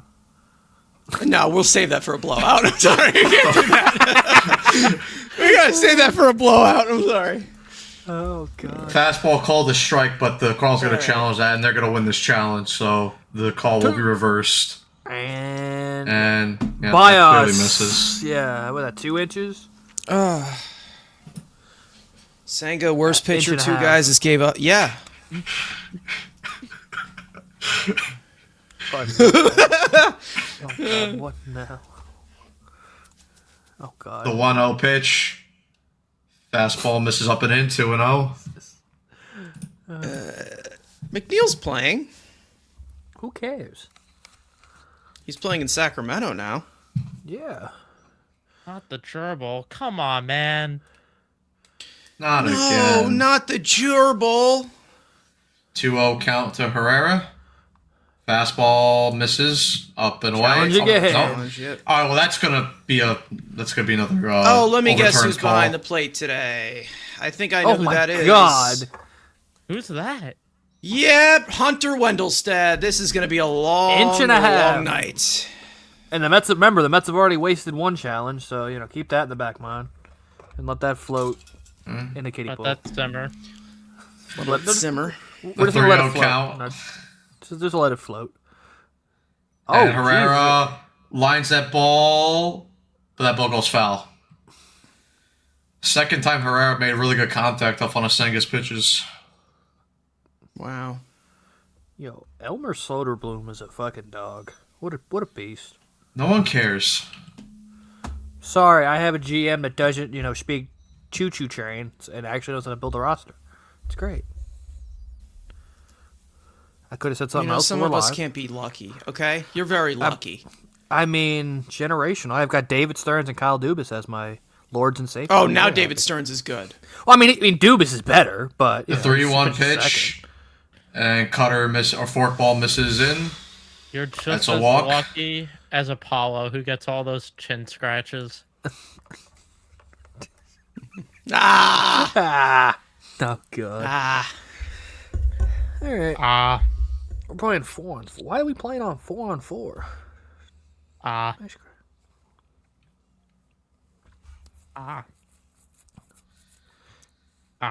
right. Let's see. Now the Burleson question is up here for the Cardinals. Senga If- misses with that forkball away. 1-0. if Mr. Senga can get Mr. Burleson out quick, he's through 5. Will you push him? That's the question. I don't know. A 1-0 pitch. Slider misses low and in. 2-0. Now we're going back to nibble mode. Nice. So I'm going to nibble on a donut while the pitcher's nibbling. Heffy Poo must be back. He's smiling. You're losing. Stop he, smiling. Is he chuckling without a certain someone there? Without the dangs? Without Fastball Mr. Chuckles misses. himself? Up and away. 3-0. At least let Mrs. Giggles be there. This is chaos. I love it. Oh. 3-0 pitch. And he's at 69 Cutter. pitches. Someone's going to tweet about that. And we know who that's going to be.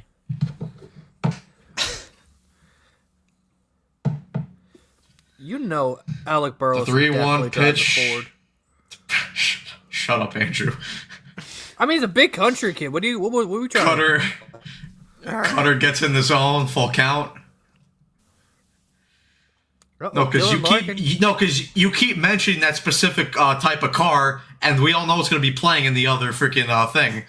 Or it's just an American-made fucking vehicle. Like, what? Why are you so defensive? It's like you were defensive last night. Why can't you just enjoy No, it, you know? I'm just trying to commentate, man. And Burleson fouls off that forkball. Oh, boy. Listen, it's either that or I got you guys talking about the Statue of Liberty showing her cheeks, like, to people. Like, come on. That was him. That's his fault. Yeah, but you brought up the arch. No, but Carson then brought up the Statue of Liberty. You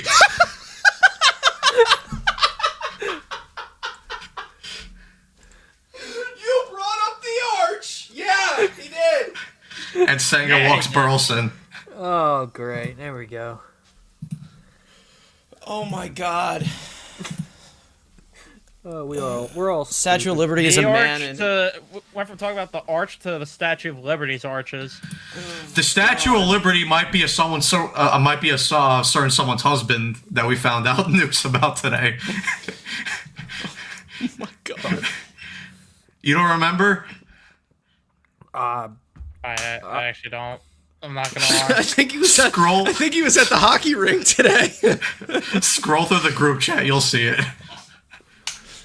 When am I coming to Fort Lauderdale, Florida? We can party. I actually was in Port St. Lucie for spring training, but probably never. That's not Fort Florida's Lauderdale. insane. You people are nuts.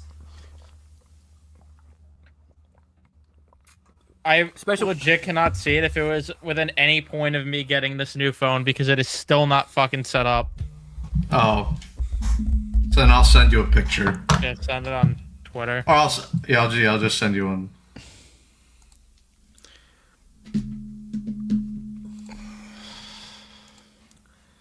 Come on, Senga, you stupid pitcher. Just throw some strikes. I sent in Twitter DMs. Jesus Dude, fucking Christ. It's Mason Wynn, dude. Just It's attack. Pretend he's an alligator and, fill in the blank. The 1-0 pitch to Mason Wynn. I just love how the nipples are like all scattered there. Cutter hits the zone, 1-1. Just Cutter hitting his own,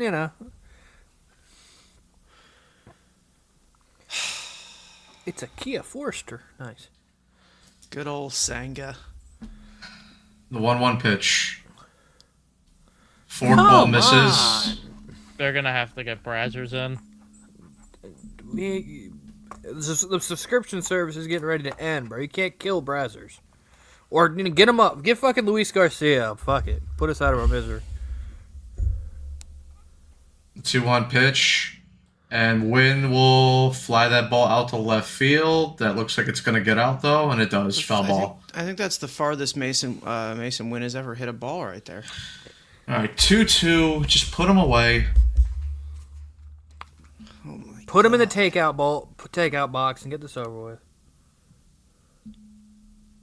I knew he was moving too quick, He was moving too quick through the first 4 innings. Yep. Almost seemed like eventually.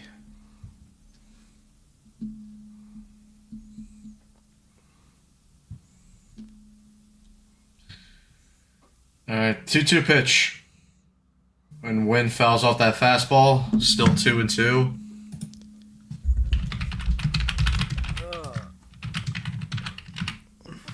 guys bitching? Because we're fans! That's why! We don't like when our teams don't do something well! Guys, I'll just sit here in silence and watch the game to Just- please them. All right, 2-2. Come on, Swanga. Oh, Misses with the fork ball count. Can you just use your fastball? You were fucking using it so much in the early part of the game. It's fucking Mason Wynn. well, he's got to throw people off now, you know? Dude, I'm gonna need more donuts. Jesus Christ.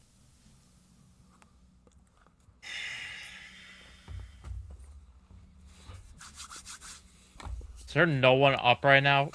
Probably not. But we haven't learned You got to shit trust from your last ace, year. Evan. 3-2. And Wynn will ground that ball. Lindor fields it cleanly over to first. And that's the Dang. final out of the inning. Fuck. Do not let him Mercifully. start the next inning. So Senga with back-to-back walks, but he's able to escape the jam via the ground out. Oh, so To the top we're of the back- sixth we go. We're back to last year's thing. Let's just put everybody on base and escape and not give up any runs. Yay. Yeah. I forgot Alex DeBrincat's on the Red Wings. Where careers go to die. No, that's called the Rangers. No, that's where you don't get developed. There's a difference. You don't. Yeah, and your career dies. No, and then you leave, and then you become good again. And then your because career Caco- dies. Yeah, because Capo Caco's doing so well in Seattle. He's a top 9 forward. He's he's good defensive forward, playing at the top 9. A Yeah. threat. Number 2 pick. Yeah, he's a top 9. He's a top 9 forward assembled in a team that's made up of all middle six forwards. Forwards, exactly. That's- Fucking Seattle doesn't know what the hell they're doing. Fantastic. And Matty Beniers. And Matty Beniers. All I like right, Shane Wright, offense. Where are you? Get Shane Wright to Pittsburgh. Why not? All right, so the middle lineup: Soto, Bo, and Robert. Can we get something going, please? It's If you Robert. ask nicely, If you guys score a run, I will eat a salad. That's the goal. That's the challenge for the Mets. Now we're just making up fan fiction. Great. Now we're playing pretend. Now we're playing pretend. Now we're at Party City. Great. Oh God. where'd you get those Now chains? Party City. Jesus.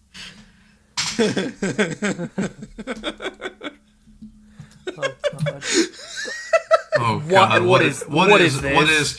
What is this link? Yeah, I got you, Mal. Let's see if it's approved by stupidity. Oh God. What is this? What the? What the? Okay. Okay. Yeah. I need to nuke the planet. What the Just- fuck? Just nuke Oh it. man. Oh God. All right. First pitch here to Soto. He goes around on the half swing, 0-1.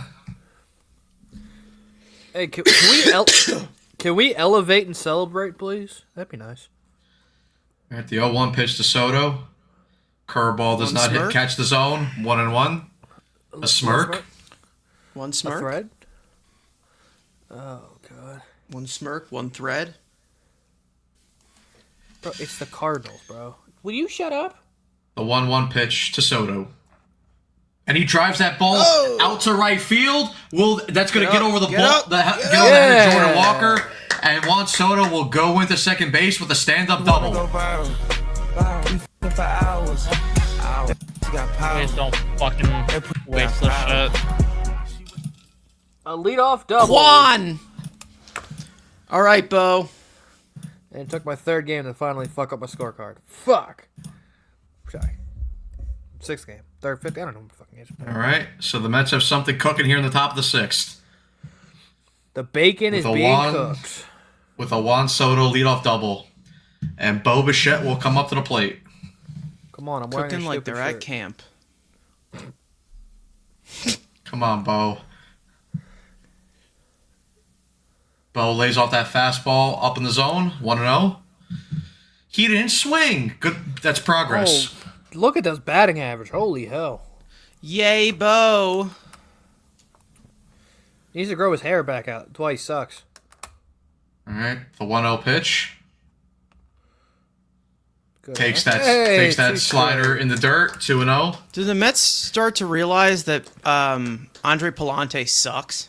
Gordon Gordon Grofesso up in the pen. Just I don't called know who back that up is, today. but he's in the warming up in the pen for the Cardinals. I'll take care of the Cardinal bums. I got you. Called up this morning after they sent somebody. It wasn't Soriano. Somebody went to the IL. Let's call up today. All right, 2-0 count. Bo lays It up better another not be high Soriano fastball. because 3-0. he gives a good handshake. He's got soft hands. I just know he does. He'll be in Memphis. all the way. Memphis. Take I'll all the shake his way. hand for you. Take all the way. Swing. Fuck it. Why not? He's been He showing swung the 3-0 cake. last time, I think. Yeah, He not did. this time, please. All right, there you go. Not Fastball again. catches the zone, 3-1. Not again, man. All right, Come on, now, man. Now you got the green light, Bo. Now you got the green light. Hey, green like his guards. Green like the grass. Like money. Whoa. Come on. Bo Like calls green time. Kiddie pool. Green floaties. Green floaties. What the hell are we saying? Someone's got to take care of Anders Lee. He hurt Sam Carrick. Oh, okay. Sorry. I care. The world cares. All right, Palante into his windup. The And pitch. Buffalo takes the lead. Good. And And that's a walk. Bichette takes that slider.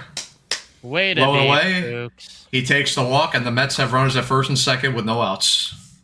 Please don't fuck And this up. Ali Marmol will go to the mound to pull Andre Palante and make a pitching change. Ooh. Gordon Grofesso coming in. A to the pitching change. I like it. Cool, cool. Cool, cool, cool, cool, cool, cool, cool, cool, cool. And Luis Robert Jr. will come up with runners at first and second. At wrong. Yeah, we you know said- what? I've been, You said it I've the been white calling him- version. I've been calling him Robert, but the fucking chat keeps fucking getting on me, so you know what? Hey, the chat can go eat a salad and all I care. We're going to say it the proper way. He's from freaking Cuba. Pot calling the kettle Like- black there. That's crazy. That shit's crazy. Oh, God. That shit's crazy. All right, two guys on. Gordon Can they score? Graceffo. Yep. Was just called up. Who? today. Who's that? Who was it? Oh. It was one of their Make-A-Wish kid relievers that they sent down or got hurt.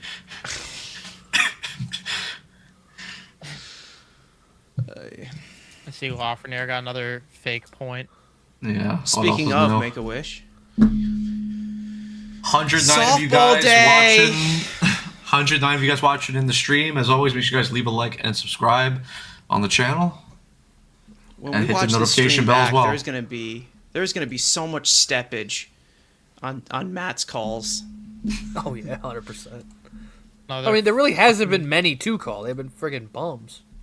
another fucking point for Miss Giggles to get horned up about. What are you... What? Alexi Lafreniere is on fire. Oh, okay. And he turns 20 and he turns 28 today. Party hat emoji.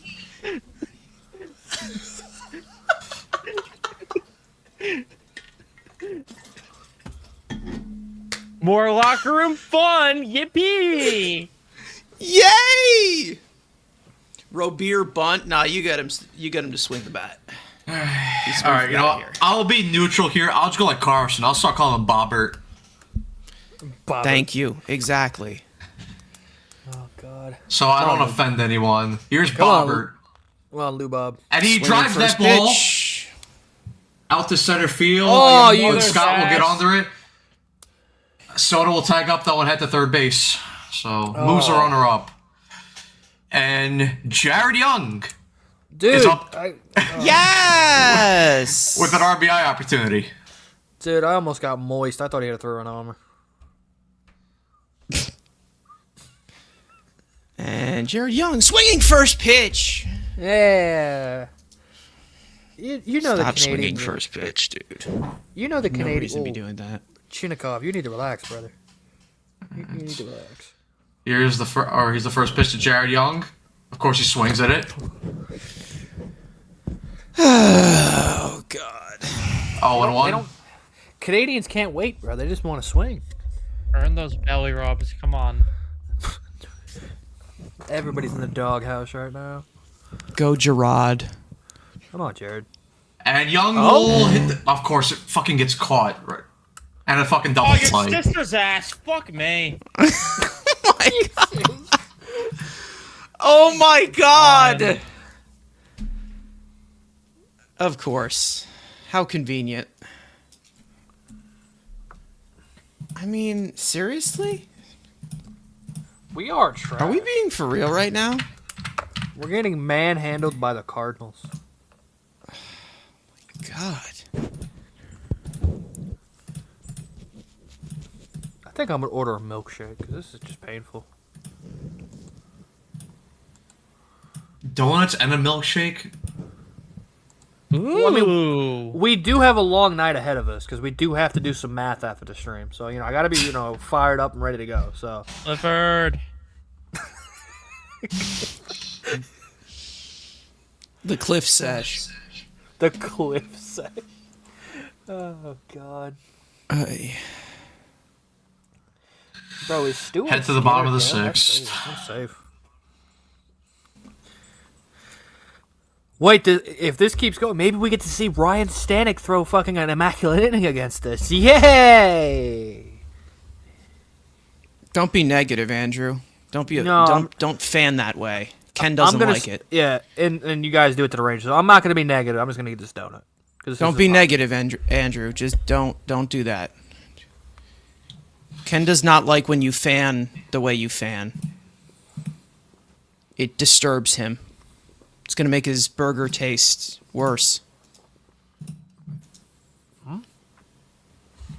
You said his burger tastes good, but it's not going to taste well if you keep fanning like that.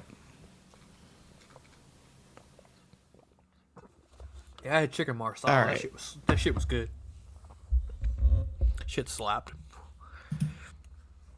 Why is this team so unserious? It's big. Well, because we're playing Mark Vientos. That's why. Senga staying out there? He should. We got to stretch him out.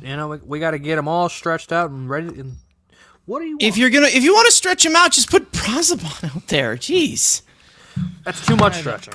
Fuck Yeah, it. put Brazaban behind him. Whoa. That's a hanger right there. Corbin goes up to that curveball, swings and misses 0-1. Can you stop? Just stop. The 0-1 pitch. Fastball misses in. 1-1. He looks like Jeff McNeil a little bit. It's kind of pissing me off about him. He kind of looks like Jeff McNeil. The 1-1 pitch. Slider or curveball misses 2-1. Oh, hey, look who's Fucking asshole! What the fuck? There's your. This guy's a fucking asshole. I swear to God. The fuck are you pitching this fucking asshole for? There's your TikTok. Fuck me, dude. That man just broke his coffee mug. Holy shit. We're about the second Senga puts a runner on base. Get Dick in the game. Get some Dick. Oh my 2-2 God, pitch. swing and miss. Gorman swings and misses at that. What did you destroy? What Nothing. the hell did you just break? I slammed my table hard multiple times. It sounded like glass just shattered. Like Austin's on his way down here. Jeez. No, my Nashville puck fell. Bang, bang, bang. Fucking Jesus Christ. Oh. Dude, there's your. Hey, what is that? 148, Carson. Put that down to the timestamp so you got a TikTok for later. You should have been at City Field when he was giving haymakers to the seats because Stanek couldn't fucking throw strikes. Oh, that's why there's a dent in 128. That makes sense. That was phenomenal. He just gets so. He saw Dick and he saw red and he's like bang, bang, bang, bang. Jesus. I wanted to say another word, but I fucking can't. So I'll drop in the private chat instead. What'd that table ever do to you, brother? Damn. You beat it like... Oh, I'm not going to finish that joke either. Here. Nice.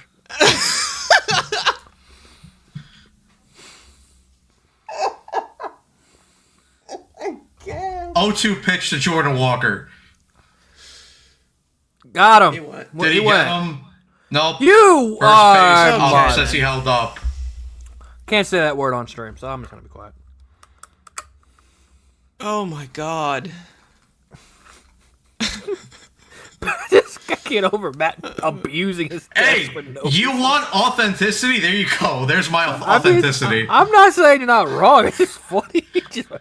What's the obsession with Love Lady? I have no idea, man. I have no They idea. love dick. Forkball have misses. no idea. 2 and 2. Oh my god. Come on. The 2-2 pitch. There we go. Blow Swing and by. miss at the fastball. 2 outs. Back-to-back strikeouts. They're pressuring Senga to be perfect, because if not, Love Lady's covered the game. Exactly. Hating that Senga's doing well? Why would I hate that Senga's doing well? Why? I love how Ken has like a list of players that he thinks I hate. It's crazy. Church goes Delusion. after that slider and misses 0-1. Just because I criticize someone doesn't mean I hate them, okay? We're being honest, all right? If you see the intro before this stream starts, it says by brutally honest fans, all right? Uh-oh. You don't know that, Pitch. that's your own fault. Church fouls that pitch off 0-2. Jesus Christ. I'm actually excited to go back and watch back me fucking just beating the shit on my table. That's gonna be one of our clips in the offline stream. Oh god. Oh my god. You're Andrew, honest but I a don't- moron? Andrew, I don't do that. Okay. Well, you Sit had God. to sit down. No, boy. don't tap your fucking head. Don't tap your fucking head. That's a strike. Get your ass back to the fucking dugout. Yeah, get down. There we go. Senga strikes out the side for the second time in this No game. one's blaming Senga, dude. No one is blaming Senga, dude. Like, Jesus Christ. Relax, Ken. Hop off. I mean, all right? he hop couldn't. off, hop off the ride in the Ford. In the. Oh god. For fuck's sakes, please tie this game so I don't have to watch that asshole pitch. He's- I mean, with that form, you know, I wouldn't. You know, you put him in a fucking room with a blackout. It looks just the same. Bang, bang, bang, bang. Jesus Christ. Listen to my shows. How about you listen to them? Because you're a viewer. Why are you fighting the chat again? This is what I. Jesus. I don't know. No, he's just fighting Ken. He's just fighting- always chirping me. So listen, hey, I mean, we don't hey, have let's go, we don't wait. have a format as of right now. All right, this is Andrew, just watch along. Check the private chat, Andrew, because I thought that's where that was going. Yes. I mean, yes, but you know, Uncle Lenny with him, 100%. That's how it ends. But you know. Oh God. All right. What was it? Oh. Jared Young made the last out on the double Yeah, play, so so it's- Vientos leads off. Yay! And Nola Chari Next one, boy, scores. Yay, Nola Chari he has crippled knees, but it's 5-1. Yeah. I can always ban you. Why would I ban you? For what reason would I ban you?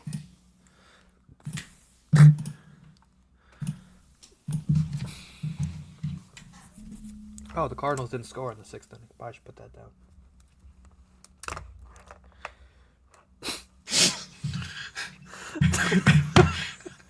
Oh, you Why- know. Oh, you I mean, know. okay, this is gonna sound. Why does that sound like LeBron? You like That two is- players on this entire team, Soto and Lindor. That is incorrect. I like Simeon. Of course you like Seaman. I like Polanco. Hey, look who it is! He's Yes! not closing. Then watch him have an immaculate inning.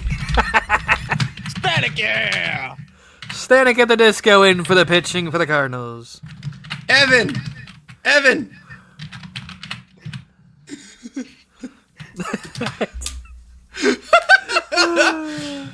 Fuck, I wish I could. Andrew, look at the text time. Nico right now about this. Oh no, what happened now?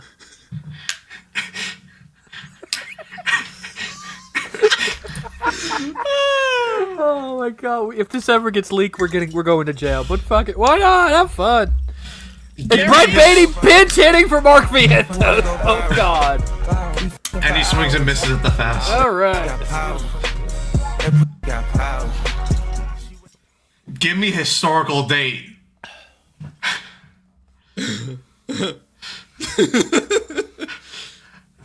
Robin Williams. Robin Giving Williams. you the tools, man. Give you some fucking comedy.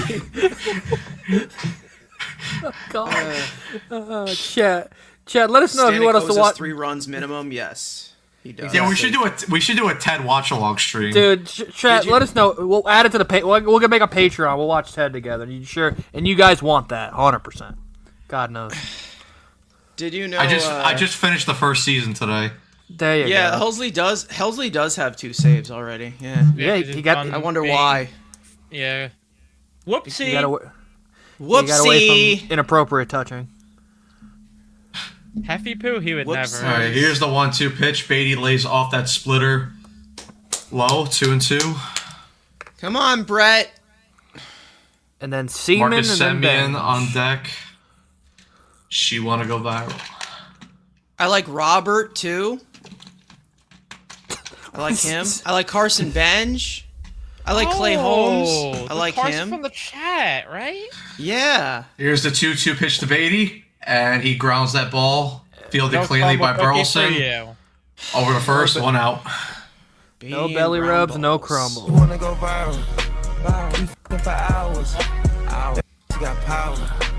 That got power. All right, can Marcus Semien do something, please? Like, Brett Beatty. Brandon Nemos hit a Come on, homer. Simeon. Come on, we could have had Carson Bench and Brandon Nemo in the same lineup, but we picked this fucking guy. So do something. Semien goes after that pitch, 0-1. We should have signed Ryan O'Hearn. Yeah, pretty much. What the hell does that have to do with anything? We're talking about second base. The 0-1 Could've been pitch. Brandon Lau. Fastball hits the zone, 0-2. Fucking Ryan Stanek. Unbelievable. This is about to go carving crazy. Hey, look, he's got good numbers. Beatty is so Beatty that even he makes Ryan Stanek induce a ground ball. Can you believe that? Oh, sorry, that was hating. My bad, Ken. My bad. Splitter misses, 1-2. Oh, Manta missed 31. Damn. Sorry. Speaking of 31, pay Igor even more. Oh. The 1-2 pitch. Slider misses outside, 2-2. Steve Gelbs could take more competitive Bs with his hot dog than some of these ass wipes. And At a the day moment, game tomorrow. yes. Yeah, there you go. Day game tomorrow. We'll be here as well. Freddie Peralta, second start as a Met. Yeah. His ERA is Frederick? garbage, though. I don't know why they traded for him. True. You know, Brandon Sproke got raped too, but it's okay. Just dropping the R word on live stream, nice. Well, that's, you know. Full count Thanks, to Marcus man. Semien. Come on, man. Not Not again. You know, Not today. I'm on, Mark. Full count pitch, and Semien draws a walk. He did it. Hey. You wanna go viral? We f***ing for hours. Got power. That got power. Game might All be right. rained out tomorrow. 50. There's a chance, yes. There might be at least a delay. hell? Okay, there we go. Never mind. Oh my god, And we've Igor got ourselves fought a base runner. Markstrom. Wait, what? Yeah, Igor fought Markstrom. A goalie fight in the Big 26 is crazy. Oh my god. Igor is so him. Give him more money. Bench fouls off that pitch, 0-1. Tying run to the plate. One swing can tie it, but God Don't knows- fight Shesty. Hashtag. He actually kind of gave Markstrom a facial, not gonna lie. The 0-1 pitch. Fastball misses low and outside, 1-1. This is off the rails. Well, again, this is what you kind of asked Guess for. we have to but, hear. What? What, Ken? I mean, that's funny, but. Go, Marcus, run. The 1-1 pitch. Bench fouls off that fastball. 1-2. You don't. If you don't get the reference, you don't get the reference. I don't know what to tell you. I don't. You had to be there. Come on, Carson, do something. I am. Not you, you fucking baldy.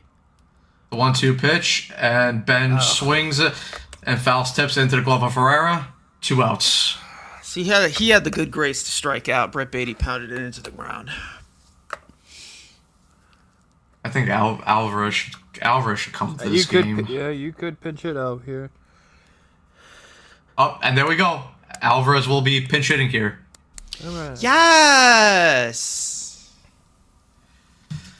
Andrew, the Islanders tied it. Not good for you. Fuck. Incoming Islander fans saying the corny shit about Emil Heineman. Dude, the Penguins are winning, so I don't really. The Pens are going to go into another day, but I want a Here's three. Alvarez. I want a 3-er. I want to be 3 inches ahead of them. Sorry, 3 points ahead of them. Sorry, my bad. That's hot. All right, here's Alvarez. Slider hits the zone. 0-1. Oh God. Come on. Hey, can you use your power and hit one out, please? It'd be nice. It's Ryan Stanley. The 0-1 pitch. Splitter misses. 1-1. Ah. Bro, we're gonna really get carved in back-to-back series by Gregory Soto and fucking Ryan Stanek. And we're gonna have to see him do this fucking bullshit as he's walking off the mound.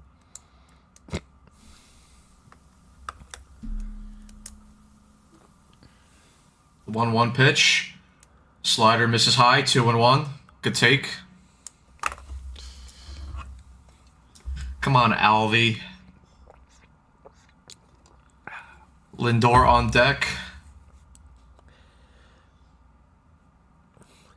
2-1.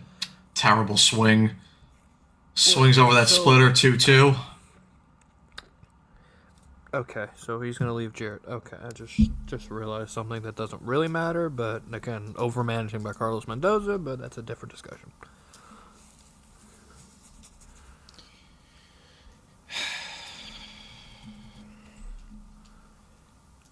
Wait, that means we're getting Dickie Lovelady in the bottom of the 7th. Let's go.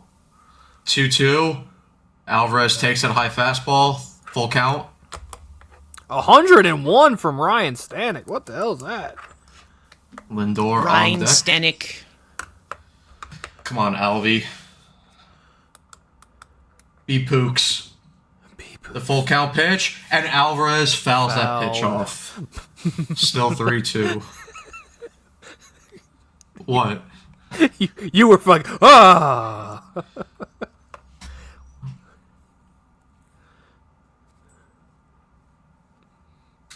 What the fuck was that?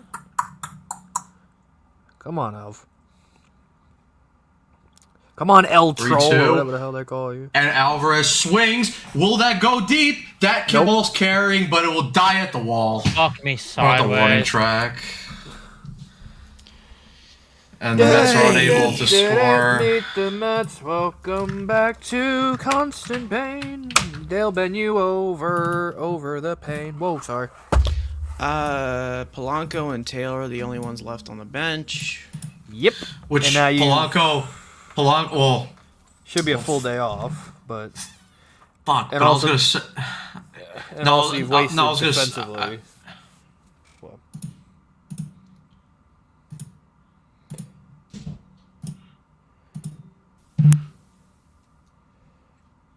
Son of a bitch. and is it confirmed that the dick is coming in? my table better get ready then. Whoa! Just pretend we're not in the 1950s, buddy. You'll be alright. Okay, 6-0.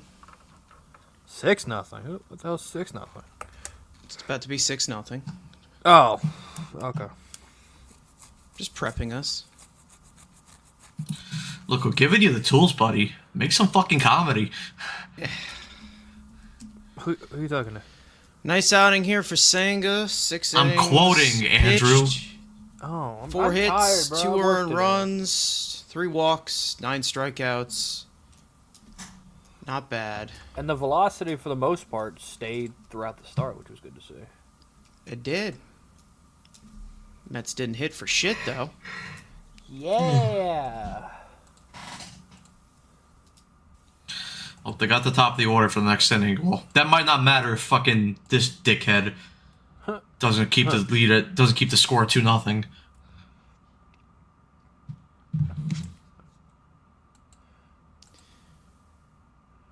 Do we really want to watch this? Like, for our own mental health? Is he actually coming? Is it confirmed that he is coming in?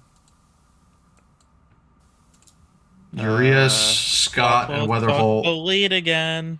Yup, he's in. Oh my lord. Carlos, yep, Richard Lovelady, gotta love it, coming in the pitch. Yo, Mendoza might have a little bit of a lot of tism. Like, A little? I'm trying to be nice. It's a new year. You wouldn't say that at all. John Goodman. Chuck Berry, even though I thought that was somebody else. Wow, that's yours. You know exactly where I was going with that. Oh, I know who. Yep. I know exactly who. A certain someone who was in Starbucks. Yes. There you go, Richard Rich, Lovelady. come on. What? Nothing. Swing and a drive. And that's gone. That's what it was. I look to my right and I just, because I have the box score up and I just see a home run and Carlos Mendoza's a fucking idiot. I swear to fucking God. Unbelievable, man. Ramon Urias. This is where we're at right here. Fucking moron. Yeah, we- fucking game 5 of the season. Let's start fucking punting games. Fucking cocksucker. I swear to God. Unbelievable. Oh, man. Because they had Victor Scott and JJ were hitting next, so we had 2 lefties, so we had to use the lefty. You know, he couldn't use the real American, but we had to use this guy. Fucking just. Pitched yesterday. we're And 5 a games hit for in. Victor Scott. One more batter for him, and then then you can pull him. You remember, 3 batter minimum. Matt, remember on the way to opening day when we're like, oh, maybe it was Hefner that was making some of these bullpen decisions? No, he's just a We're fucking idiot. 5 games in. I don't think he was, no. I fucking can't, bro. Why the hell? Like, just because you're behind doesn't mean that you need to use the worst arm in the pen. Like, that doesn't, like... Down by 2 nonetheless. guy It's one thing if they were stinks, down by man. like fucking 5 runs. If it was 8-0, I'd be fine. Put him in there. Unbelievable, man. And now JJ, come on, JJ, hit one out. Why not? Hit your second major league homer. Alvy, come on, dude. Seriously? Scott takes second. Who's ready for Craig Kimbrell? Oh my god. Look at the private chat. And look at the group chat. I sent you. We needed, a pick me up. So look in the group chat. Jesus, God. Carson, I got you in the group chat. I'm gonna get that for you in the group chat. Why am I? What the hell happened? Did I die? What did you do? I'm gonna get that for you for your next birthday. God.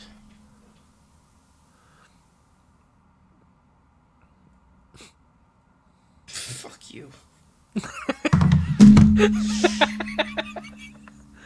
Oh my god. We're back. We're in pain. Swing and a miss. Ooh, he got his strikeout! Yay! Let's give him a 5-year fucking extension. Yay. Like Will Borgen. And they're gonna walk my Herrera. God. Yes, because there's another lefty. We gotta go lefty. Oh yeah, we lefty. gotta face a lefty, yeah. Why the hell is he still in this fucking game, dude? You know he's faced 3 batters, right? And then what are they gonna walk Mason Wynn and face Gorman? Like, what are we doing? This is David Stern's fucking. What is his obsession with this fucking dude? I have no idea. Yeah, but you don't have to fucking use them. Well, remember, this is a team. Kumbaya. Dude, the big boom better get back fast because this is the reason his ass is on this team. I've never been down so bad for fucking Austin Warren. Exactly. Same here. Austin Warren, our friggin'. Same here, man. Same Hey, here. did anyone sign Chris Davinsky? Bring him back. Why not? He was good. I think somebody signed him. Yeah. I hate this guy so much. And what's it called? Nate Lavender's hurt. This guy too, I hate. Can I hate this guy, Ken? Am I allowed to hate this guy? He's terrible. Yeah. Dylan Ross is hurt. Nate Lavender's hurt. Ryan Lambert was only hitting 95 his first minor league game. And what a play by the Canadian. I mean, by Jared Young. Yay! That's a double off first, right? Bro, that's No, a that goalie bounced. save right there. Yeah. Nice No job. one who would Ibby have at had a first mouthful of dirt and not with the ball. If that. base. Bro, he didn't- looks like Ibby. That's kind of crazy. He's Ibby's a playing great first base. defensive first baseman. I know he's like, not the greatest player, but he's a good defensive first baseman. We're slurping off. Okay, cool. We're at that point. Hey, Okay. in comparison to what you had last year, That's comparing a Cheeto Bear salad to a throws friggin' high! fucking.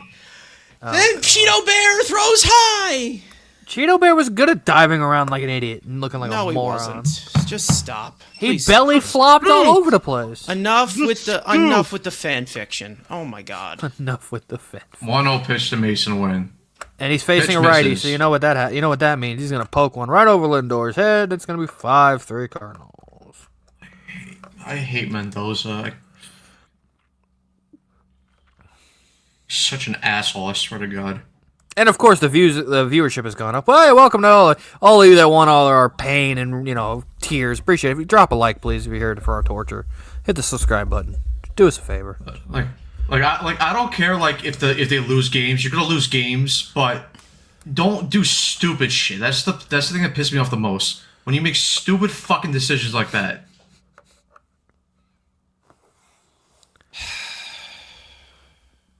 Like, you get beat because you get beat, cool. But don't do it because your own fucking stupidity. Joe Romero up for the Cardinals for the top of the Met lineup. And of course, Mason Wynn's gonna fight and keep fighting, and then one of them 91-mile-an-hour fastballs laced over his head.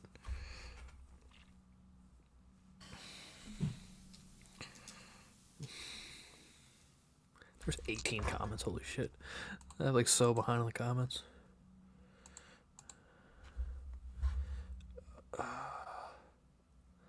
Well, he's just timing them up because it's coming. Just death by 1,000 paper cuts, like Gary said.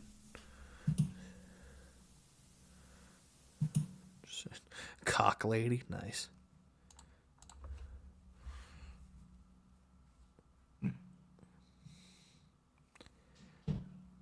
I thought they just called a balk for a second. I'm like, what?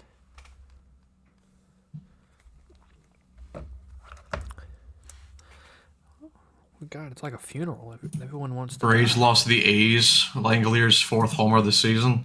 Dude, MVP Langolier's agenda is going crazy. Wynn fouls off that butt pitch again. The Chase DeLauder Shea Langolier's AL MVP race is going to be generational. You know what's gonna suck too, because he'll maybe get out of this inning only giving up the 1 run, and then watch the Mets come back and score 2 runs next inning.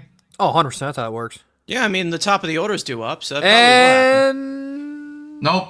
Oh no, Benj makes the catch. Benj makes the play. Okay, so they only get I the was one. gonna say either way, who the fuck is pitching beyond this? I don't know.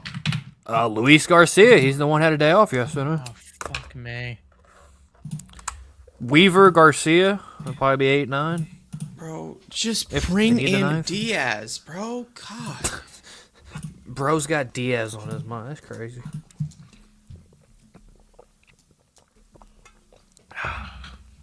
What's better, Mendoza bullpen management or David Quinn defensive system? And the fact that he's done Thanks, it Dad. for both of my. Oh, it's your Oh, dad? that's your dad? Oh, I mean, he does look like him, I guess. Yeah. I guess.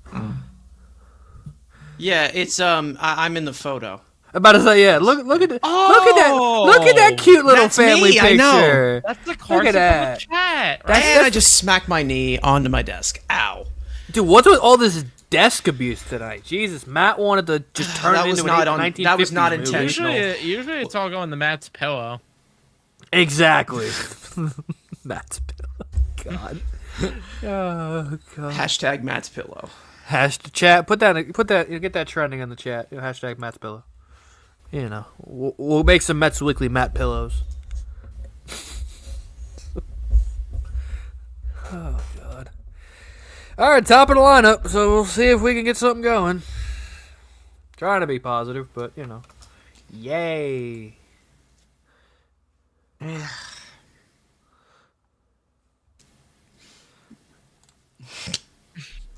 Cool.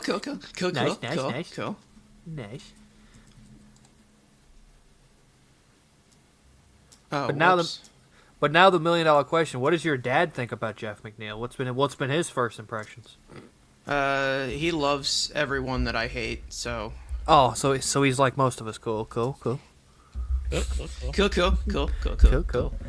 Oh, why is Todd Zeal? I mean, but seriously, how are we 5 games into the season and still- Dickie Lovelady has the most appearances out of the bullpen? How? I think I know why. Why? Because Mendoza likes to suck cock? Yeah, I was gonna say Mendoza's pretty gay. Jesus. Oh my God. Now Now we get the JoJo.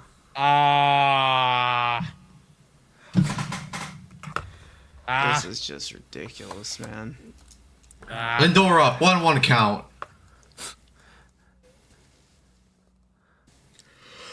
Fastball misses. Yeah, see, exactly. I agree with NG. If they lose, at least be competitive. Losing due to uncompetitive at bats and managerial decisions out of pure lunacy, that pisses me off the most. Yeah. We're paying you to keep him, so. It's, Oh, it's a And ground ball. Lindor grounds out, 1 out. Oh my God.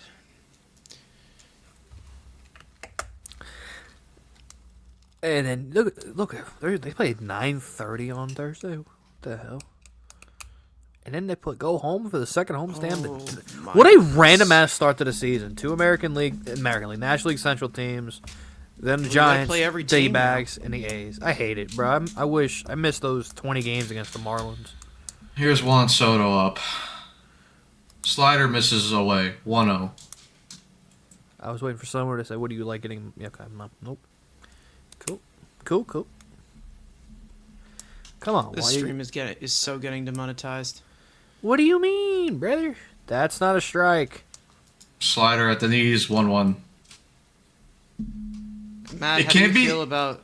It can't be demonetized when we tell the truth. Whoa. I guess. 1-1. Slider in there, 2-1. What would you say? What were you going to ask me? How do I feel about what? How do you feel about Richard Lovelady? I fucking hate him. You're being so mean. He's a just human being that plays baseball. I don't give a shit. Now the $1 million question. You have to. Okay, wait for Soto. But you know what? But you know what? To be fair, and Soto strikes out swinging. To be fair to Lovelady, though, I don't like him, but I can't overhate him because he's not putting himself in these situations. It's fucking dumbass in the fucking managerial fucking box that's putting him in these situations.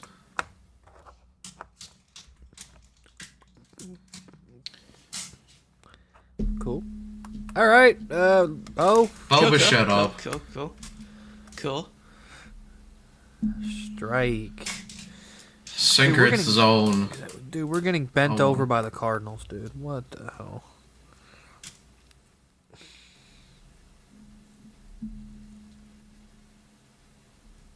Change up misses, 1-1.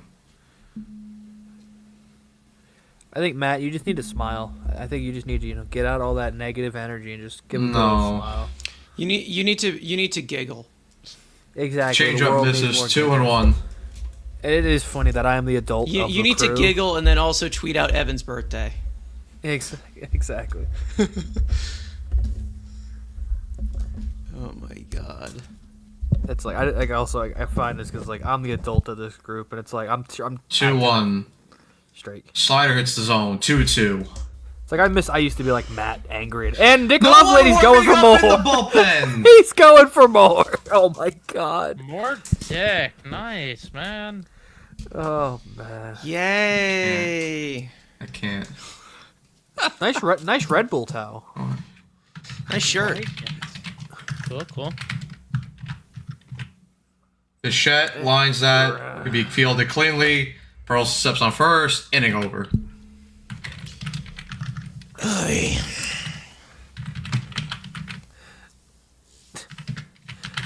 I They laughed. really showed this dude going out to the field. You gotta be kidding. Exactly. Got to get that. The dick lady. Showing him like he's the final boss. It's like I laugh at like I'm the adult of the four of us, and I'm looking at Matt. And I'm like, I remember when I was like that. Now I was just like, I gotta go to work tomorrow. Now, like I don't really give. Still gotta go to work. No, again. I know. Again, if they lose, it's not that they lose. It's making dumb shit decisions. That's what pisses me off. Okay, now this is the question I wanted to ask, and this is a very important question. I'm very intrigued to see what the answer is. You're stranded on top of a mountain, and you have you're saving two people. One of those people is Carlos Mendoza. The other person is Chris Drury. You can only save one. Oh, fuck Drury. Fuck Drury. Fuck Drury. Fuck off. Thought I could get him at his lowest, most angriest Mendoza point, but no. No. But he said, but no. Not Drury. Drury's the worst. Mendoza, you can at least dab up. Wait, what? Drury doesn't have soft hands? No. He's got a soft brain. When does Tyler McGill come back? Jesus, no. Not. He's done for the year. Never. Now, Can't be worse than this fucking asshole. I mean, I guess you have a point, but I mean, seriously, like, I wish I could say this, but so instead, it's gotta go in the private chat. it's gonna go into private chat. Getting all the aggressive in the private chat.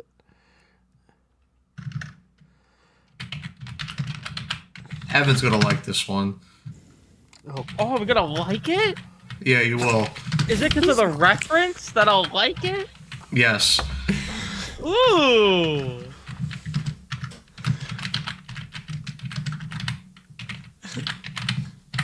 Here. You know he's pissed. He's been pounding that keyboard. Ooh. Jesus.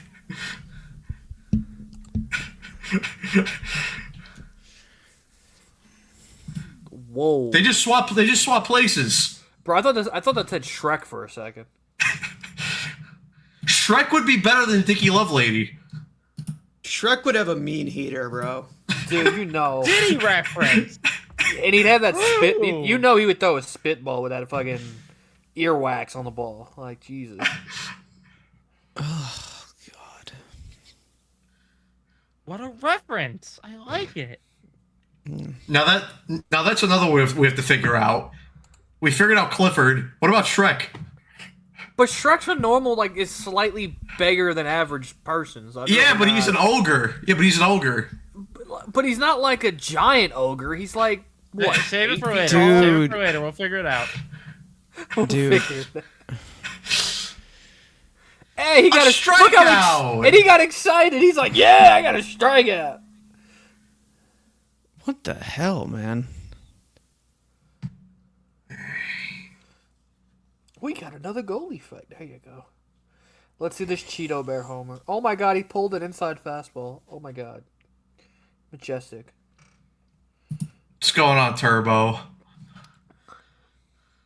And yeah, he has. He might have blackmail on us.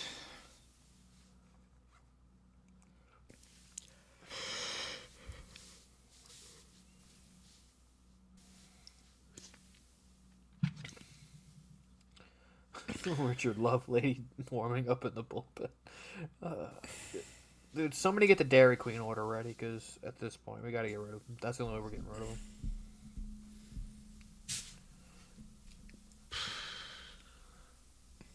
3-0 Wait, to the Islanders Jordan lost Walker. 4-3 in regulation.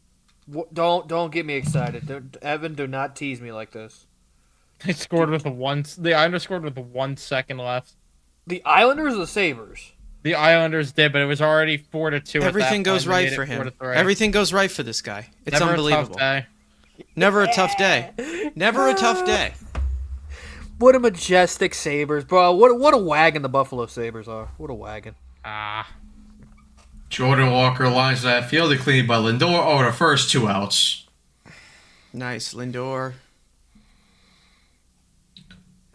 Love you. Wait, is Columbus? Let's make this a The really good day. The Sabres are somehow second in the league. Exactly. We don't understand. The Sabres. Turbo, just bring. If we can't run on the field, just bring the dildos. Chuck it at him. Chuck it at Mendoza. Just. And Yeah. And Carolina's beating up on the Blue Jackets. Dude, it's a great day. They got so much better. It's a beautiful day. Sorry, I got distracted. At least the puck is, easing the pain of getting beat up by the Cardinals. And Church pops that ball A up. 1-2-3 inning for the Dick. Nice. Over to Semyon. Caught, inning over. Don't worry, Luis Garcia is going to pitch at some point. Is that If Riley we O'Brien? get through this. Oh, it is. And Riley O'Brien in the pitch for the Cardinals. The Mets go to the top of the ninth with their final 3 outs. And it's going to be Lou Bob, Jared Young, and Brett Beatty. No, I don't care. You have to. You can't even do that because then Polanco has to play first base, and they want to take it easy. Exactly. See, they should have they should have pinched hit Beatty for Jared Young and then done fucking Polanco for Vientos. It's okay. Shorty's got us. Shorty's got us. But no, I'm Carlos Mendoza. I know everything about baseball. Yeah, that was the one thing. That was the thing I was talking about. That sounded just like him. Is he in the call with us? Is he in the call? Yeah, that was the thing I was trying to bring up. I think it was. Is Bro in the queue? Is Bro in the queue? So, all right, last licks against Riley O'Brien, who has good stuff, but still their new coach. God, bro, I feel like I'm being the Miss Giggles of this stream. Just laughing. The Miss Giggles. What are you? Yeah.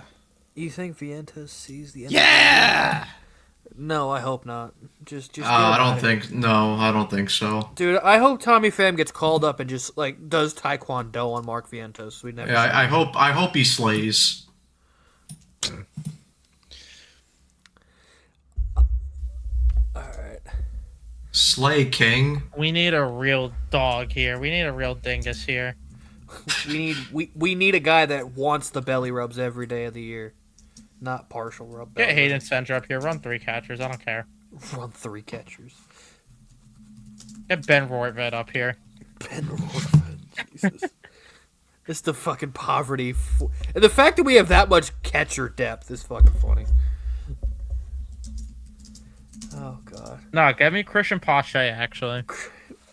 Dude, get Brujan up here.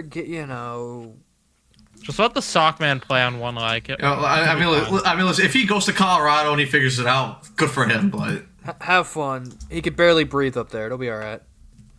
we bring back Jason Bay. That could be an option. Yeah, Vientos' fat ass is gonna run out of breath trying to round the bases in Colorado. It's fun. All right, here's Lou Bob up against O'Brien. Strike 1. All right.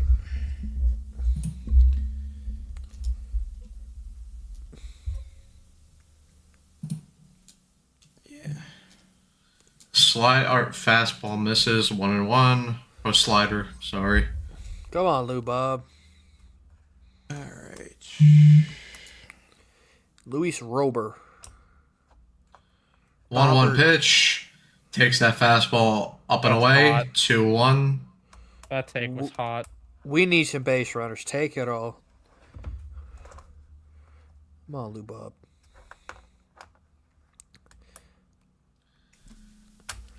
Here's the 2-1 pitch. Robert pops that pitch up. JJ, Jordan, JJ gets underneath it. 1 out. Don't worry, Jared Young's got this. Jared Young's got it. Islanders continue to make their playoff push. No, they don't. They got beat up. Islanders suck. Sorry. Yep. Okay. Here's Jared Young. Yay! Takes that fastball low, 1-0. I came At out from 100. hit a Chris Paul home run just to buy himself an extra week or two. Extra, exactly. Get me MJ Melendez already. Jesus. The 1-0 pitch. He's been Takes our that best hitter fastball in today. the zone, 1-1. What'd you say, Carson? He's been our best hitter today, Jared Young. That's a problem. No. And I am a Jared Young stan.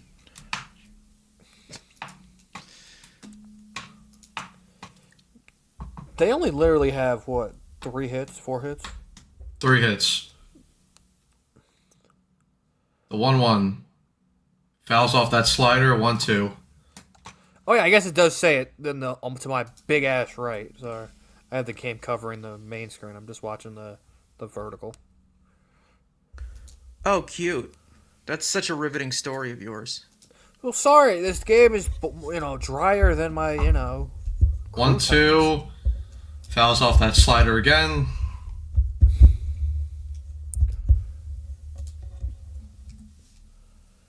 Dude, what is up with it? What is going on with that dude behind the plate? It's a weird looking dude. What dude? That dude has like sunglasses, a porn stash, and like a hoodie all the way to his chin. A little weirdo. The guy Do you sitting have like any filter? no. Holy 1-2. shit. Why did I even ask that? Fastball misses high and away, 2-2.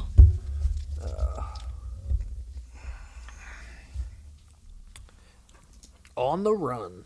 And the Cardinals didn't score 6 runs, so we can't even get half price drinks tomorrow. Shame. Jared Young grounds that ball into the dirt. Fielded clean by Weatherholt over to first base, 2 outs. It's okay. Yay. Here he comes to save the game. Wanna go viral. Here he comes.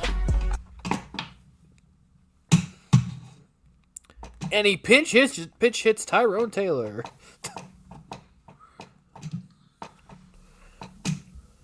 Great. Brett Beatty, the last hope for the Mets. Grapefruit man.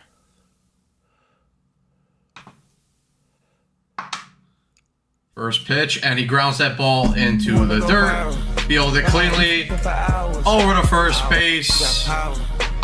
Game over. The Cardinals shut out the Mets 3-0. They tie up the series at 1, and we play the finale of the series tomorrow at 1:15. Yeah. Freddie Peralta will take the mound tomorrow for the New York Mets. So, yeah. Now they're 3-2. What's their record? Guys, that was ass. So we will take a 9-minute break, set up the post game, and we'll be back. So see you in 9 minutes.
All right, everyone, welcome back, and we are live for post-game coverage for Game 5 of the regular season as the Mets fall to the St. Louis Cardinals by a final score of 3-0. We're going to talk about a very frustrating loss, as there's been two frustrating losses, a couple of frustrating games in general to start the regular season. But first and foremost, before we get into all of that, make sure to subscribe to the Mets Weekly YouTube channel for new episodes of the Mets Weekly podcast that go live after every single series throughout the regular season. For those of you who are watching or listening on playback and want to join the conversation in the future, make sure to turn on those post notifications to know when we go live all throughout the regular season, covering the Mets in terms of the watch alongs and the post games. Make sure as well to follow Mets Weekly on X, TikTok, follow all of us individually. Links are down in the description. Now, it's interesting to figure out where to attack first because I'm very frustrated right now, 5 games into the season, because the thing that's frustrating me the most is there's two things. One is we were cock teased so much in that first game where they chased Paul Skeens out in the first inning, and the offense is showing you what they could do when they're firing on all cylinders. And I'm not expecting that to be the case every single day at the office. And I mean, we both said that after that game and that post game that you're not going to put up 11 runs, but at least this lineup showed, they got some depth going to them for once. And at the very least, maybe you're going to get a consistent effort from certain guys, or at least get contributions from a certain part of your order. I mean, Juan Soto, Lou Bob are your consistent guys. That's it right now, because no one else has been able to give you any sort of consistency. I feel like you got a black hole in the bottom part of the lineup, especially because this is where it ties hand in hand with the part that's more frustrating to me than anything, because the offense, I get a baseball season's ebbs and flows, and I'm willing still to give this offense leeway. But where I do have concerns and where I'm not willing to give leeway is to the manager who has been here for 3 years, and you are seeing the same mistakes that we saw that cost this team last year. Number one issue that I had with him tonight, before we get to the bigger issue of the two that I'm about to name. Number one, what are we doing with Jared Young batting fifth? And I know he got a hit compared to, Bichette, who didn't do anything, Lindor, but there's no reason to have Jared Young batting fifth. And not only that, Polanco's not in the lineup, and you have Mark Vientos, who was unplayable in spring training, hitting right behind him, sixth in the order. And then you have Marcus Semien, who's done nothing this year. You have those three hitting consecutively. That's a problem. And then the biggest issue is the punting of games that we saw last season. And did Dickie Lovelady ultimately end up being the reason that they lost the game? No, the offense did absolutely nothing. They didn't even get traffic on the bases, really. But it's the principle of it's a 2-run game. Kodai Senga turned in a really good start. By the time it's all said and done, there were a couple shaky moments. I thought his first inning wasn't great. There was another inning in there. He got into trouble, got out of trouble, allowed the 2 runs, but still found a way to keep it at bay a little bit. Turned in a solid outing. And you go to Dickie Lovelady, who has no business being on this roster. And that's something I'll fault David Stearns on, because we were screaming it from the mountaintops. This team needed to add at least one more reliable arm, and it did not happen. You're stuck with this. You kept Ryan Stanek around all of last year and got rid of Rico Garcia. I don't like him in this bullpen right now, but that's neither here nor there.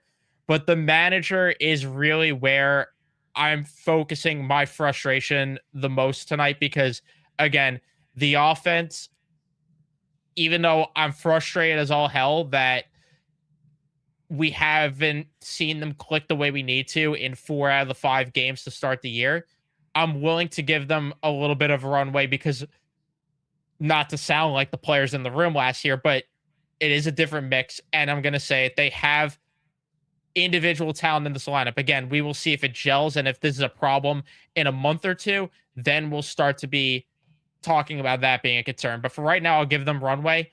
The manager, though, is where my concern is. I've been yapping for way too long. Matt, I'll let you jump in. It was a shit game all around.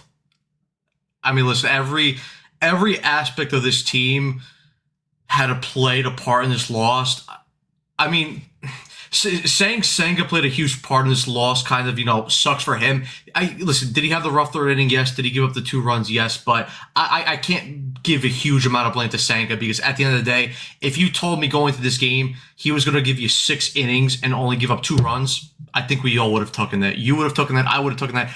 Everyone in the comment section tonight would have taken that from Kodai Senga, considering how we saw his season end last year. So, and I'll get to more on Kodai Senga in a little bit, but the offense, aside from that first game, and listen, I'm going to give them time. I'm not going to overreact to the offense. Guys like Bichette, Lindor, Semien to a certain extent, even though there are more bigger question marks with Marcus Semien, just because he is a bit older and on the wrong side of 30. But still, as a group, as a collective, even though right now I'm not seeing a lot of competitive at-bats, and that's kind of the one thing I don't like because, listen, I don't have a problem with this offense wanting to be aggressive and wanting to go after pitchers early. But right now, we are just not seeing a flow to this offense the way we were seeing it in the first game.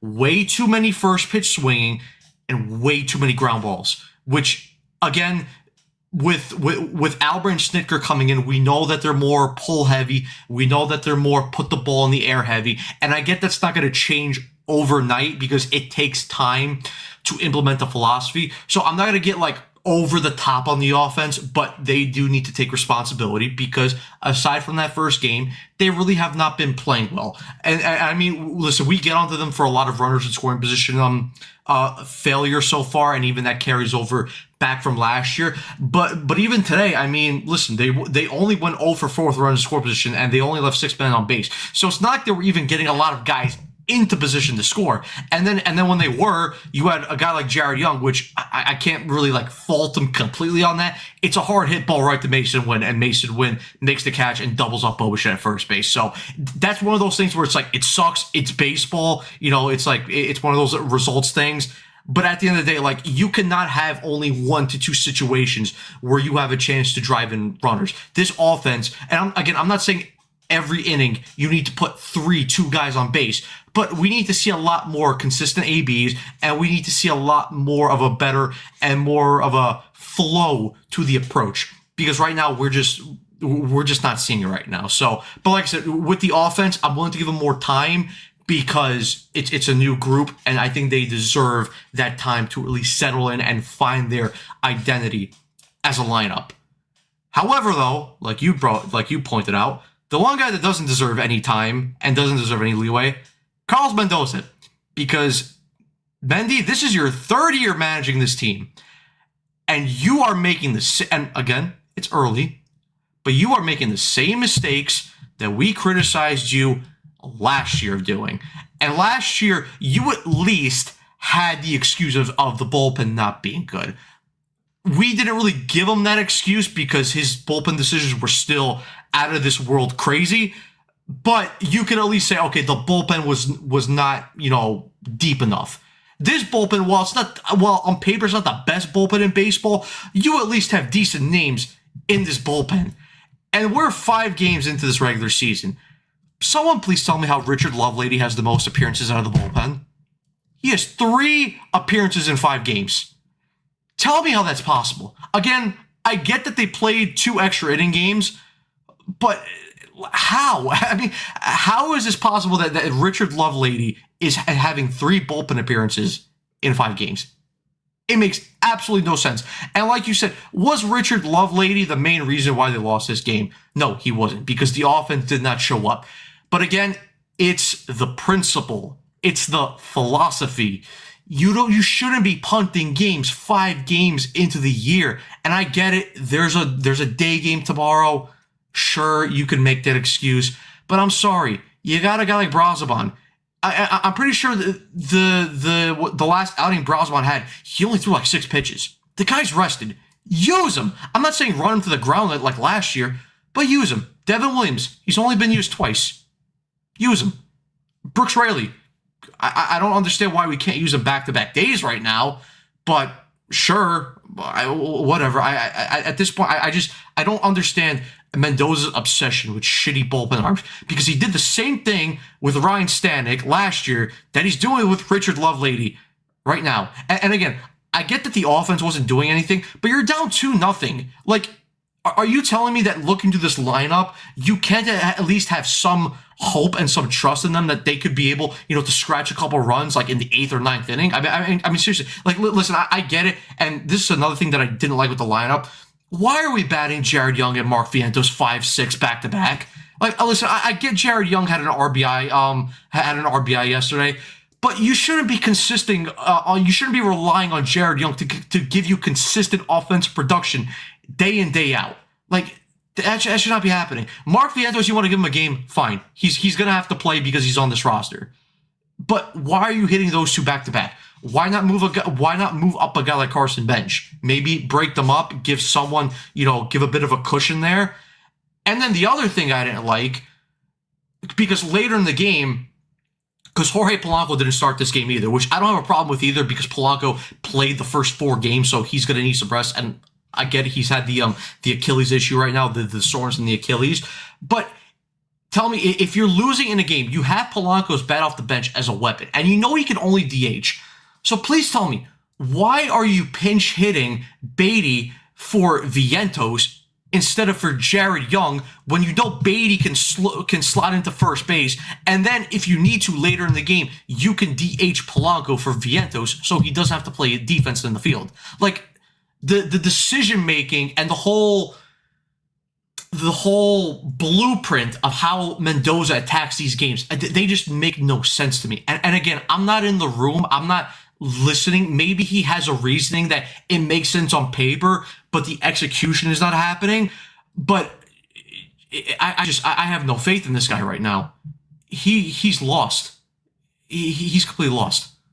No, and the other thing we touched on is just how obsessed he is, how overly obsessed he is with the whole lefty righty thing, where it's just nonstop. Like, a guy, if I think it's even when Lovelady was pitching, a righty's coming up, we got to intentionally walk him and get a lefty up to the plate. It's just things like that where I'm not necessarily saying that example, but he's overly obsessed with that.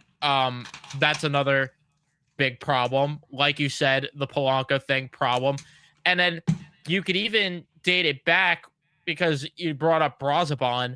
If Brazoban's not available to pitch in tonight's game, why did you not push him more on Sunday in that game that went to extra innings, that you knew you had a short bullpen that day? He only threw 4 pitches a day prior, and you only let him throw 14 pitches in that Sunday game that went to extra innings. If you're going to give him the 2 days off, push him to go further. Push him to that 20 pitch point if you're going to give him the 2 days off. But you don't want to use him tonight because he threw 28 pitches in 2 days and then had 1 day off. It just makes no sense. What was your plan going late into this game? Luis Garcia? Like, yeah. I don't know. It just makes absolutely no sense. Also, the other thing is, like, even looking ahead to tomorrow, and I get you can't, like, predict Mendoza doesn't have a freaking glass ball in front of him, but you know that you have your ace tomorrow on the mound in Freddie Peralta. Now, I know he didn't go 6 innings his last outing against Pittsburgh. He was only able to complete 5, but you should have some faith in your ace that, okay, at least he could give me 6 innings against this Cardinal lineup, which, again, isn't a bad lineup, but you expect Freddie Peralta to at least be solid against this lineup, give you 6 innings, and then, you only have to, manage 3 innings for the bullpen. So it's like, and listen, I get you don't have a glass ball in front of you, but put in some faith in your star players. It's like we say, he's not putting faith in the lineup to the point where he has to put Dickie Lovelady in the game. but then he's not trusting a guy like Freddie Peralta to maybe go out there and shove 6. Maybe Freddie Peralta is excellent tomorrow and he goes 7 innings, and then the bullpen issue is not the bullpen usage is not so much of an issue. I understand that they don't have an off day going to San Francisco either, but still, you kind of have to put some faith in your star guys here. That's the other thing I don't get. Yeah, it just doesn't make sense. And then you're facing Andre Pilate today. Don't you want to just win this game? And if you're gonna punt, and again, I'm not advocating to punt games in general, but someone brought it up in the chat before, I'm trying to find it, that if you're gonna use this kind of lineup, you do it after you lock up the series win. Yeah. I mean, Matthew Liberatore is pitching tomorrow. Why are you not waiting to put Vientos in the lineup tomorrow when you're facing a lefty, instead of forcing him into the lineup today? Or why didn't you force him into the lineup in one of the other games if you really wanted to get him in a game? I just don't understand the thinking here at all. And what is Vientos going to be in the lineup tomorrow now because Liberatore is a lefty? Is that what they're going to do? I can't stand this whole lack of process, but then also over managing with certain things and thinking, just the overthinking. It's clear that it's just overthinking with certain things. But I do want to get to the chat a little bit more before we go to the complete rundown here. Ray saying, I'm sick of Mendoza punting games. We all are. And, again, you could say, because I'm sure there's going to be people that say, it's one game. Look how many games they missed the playoffs by last year. One game can make or break your season. And again, are we going to look back and say this is the game? No, I would argue that extra innings game versus the Pirates is still way worse. But I mean, this offense too, not scoring against Andre Pilate is embarrassing. For this offense, nonetheless, it's inexcusable. It is absolutely inexcusable. Mendoza's bullpen management going to send Minter back to the IL when he gets back. And that also ties into one of the things that, Matt and I talked about, where we were going into the season saying, okay, maybe some of it was Hefner's decision, because we did hear stories about how Hefner and Mendoza clashed at times about the pitching decisions. Maybe, I mean, 5 games in, it doesn't look good for Mendoza's side of that. I can tell you that. I'm worried about a guy like Brazovan being overused again, and then he gets sent to the IL, and then he's 36 years old, so he could very well easily get Tommy John surgery, and boom, that's another pitcher out for the year. Joining guys like Dednell Nunez and Reed Garrett. I mean, again, you only have so many arms to work with. Yeah, and again, this is the one thing I'm gonna critique Stearns with. I don't think he built his bullpen good enough. This was my biggest concern going into the year. I always felt, sure, you'll get Minter back at some point, but I always felt there's one more bullpen arm at least that they needed to add, and they didn't end up doing it. And now Lovelady looks like a non-factor. Luis Garcia, half the fan base already wants gone. I don't know, but let's get into the complete rundown here of this game. Because again, very frustrating. Pilate ends up being the winning pitcher, Senga on the losing side of things, and then O'Brien gets credit with the save. In terms of the Mets lineup, Lindor with an 0-for-3 day. Very frustrating to watch that.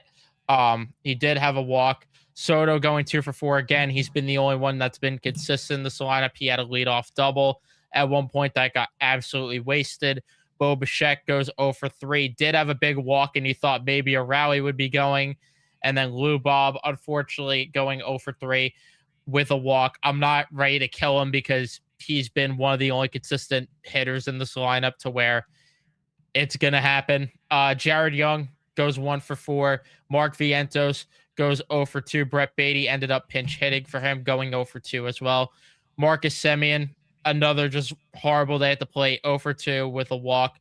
Carson Bench goes 0-for-3. Luis Torrens, 0-for-2. One of those strikeouts also absolutely abysmal, swinging all the way at ball 4, just tying into the conversation of the bad swing decisions we've seen from this team.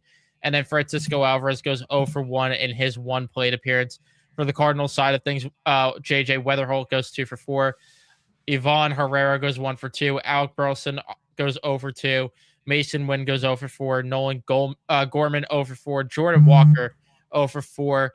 Church goes 0 for 4. Urias goes 1 for 3. Ends up getting that home run off of Lovelady. And then Victor Scott goes 2 for 3.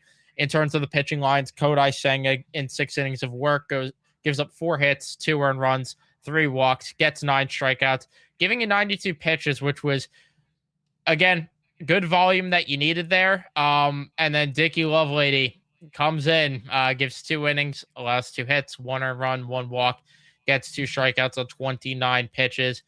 And then for the Cardinals side of things, Andre Palante goes 5 innings of work, 3 hits, no earned runs, 3 walks, 3 strikeouts on 88 pitches.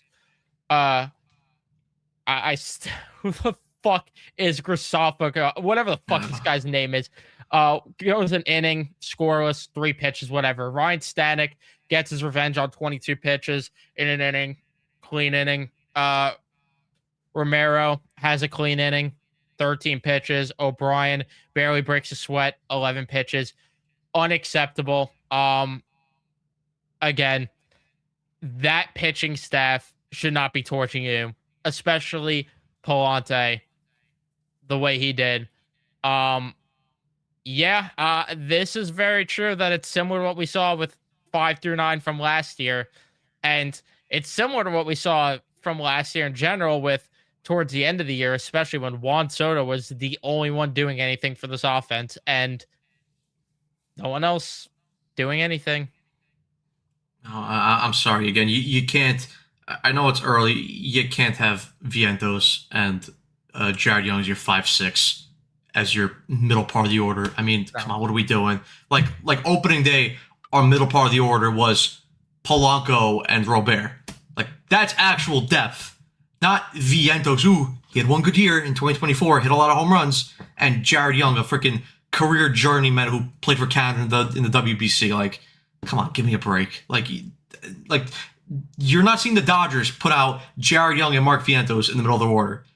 You're not seeing you're not seeing the Seattle Mariners doing that.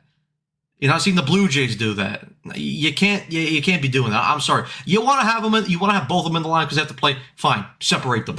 You can't hit them back to back. I'm sorry, because especially you look at the top of the order. You know Lindor is a threat to get on base. Soto's always a threat to get on base. Bichette, even though he's not playing great right now, still you would think he would get on base. And Robert's been getting on base at a consistent rate. You get those guys up, and then Jared Young and Mark Vientos, your 5-6 hitters. Great. Good luck. Good luck with that. Yeah, and then in terms of the bullpen, this is also a problem that you have Sean Manaea clogging up a spot, barely pitched 1 inning when he's supposed to be a long reliever, and then it forces Tobias Myers to be your long reliever, who actually is effective, and, there are outings that you need him that he can't pitch. And this bullpen is just not constructed well, and that's where I wonder, how long are you going to do this with Sean Manaea before you have the uncomfortable conversation that you might just have to eat the money there and accept your loss, because he's not even touching 90. If you're not going to give him outings where he could give you 40 plus pitches, what is he doing here? Because that should be Tobias Myers' role, to eat up innings, give you a bunch of pitches, and it's taking away from having another actual middle reliever. I mean, I think the one thing with the bullpen right now, and it's not like the greatest thing ever, there is holes in this bullpen, obviously, but I think where Stearns is trying to go from in terms of building it is, he obviously Minter's going to come back. He'll be here, and freaking Lovely can piss off back to somewhere else. I don't care. You can go to the Mexican League for all I give a shit. But he also sees guys like Scott coming up. He could be a bullpen arm. He could slide in there. He sees Tong as an option because at least we all assume that Jonah Tong is going to come up at some point in the season and make an impact.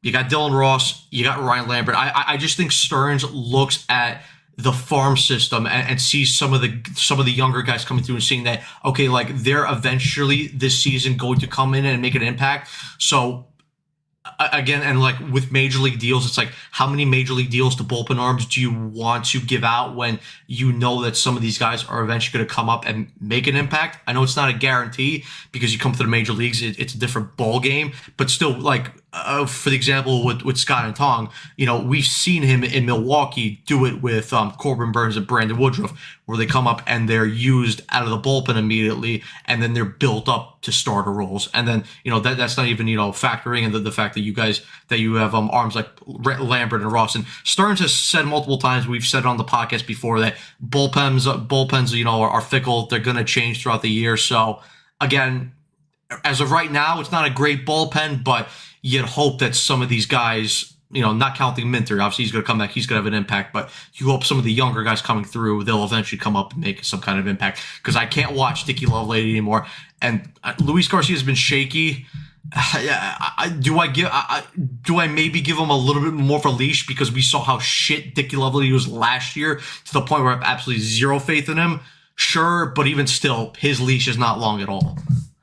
My only thing is, if you're going to go with any of the young guys in this bullpen, you have to get rid of Sean Manaea, because you can't have three long men in your pen, because you're going to tax all of your one-inning guys if you don't get rid of Sean Manaea. And, obviously, I don't want to say an injury's going to come up, but you're never going to get through a full season healthy, so obviously things could change in that regard. But assuming all does go right, I mean, Sean Manaea then has to go if you're going to bring up any of these young guys, because I don't know how you're stretching them back out to be starters then next year, unless you're crawling until August, September, to where these guys start and then you cut your losses and then these guys are one innings. But at that point, I'm hoping Stearns made a deadline move or two to improve this bullpen if we're still talking about it by then.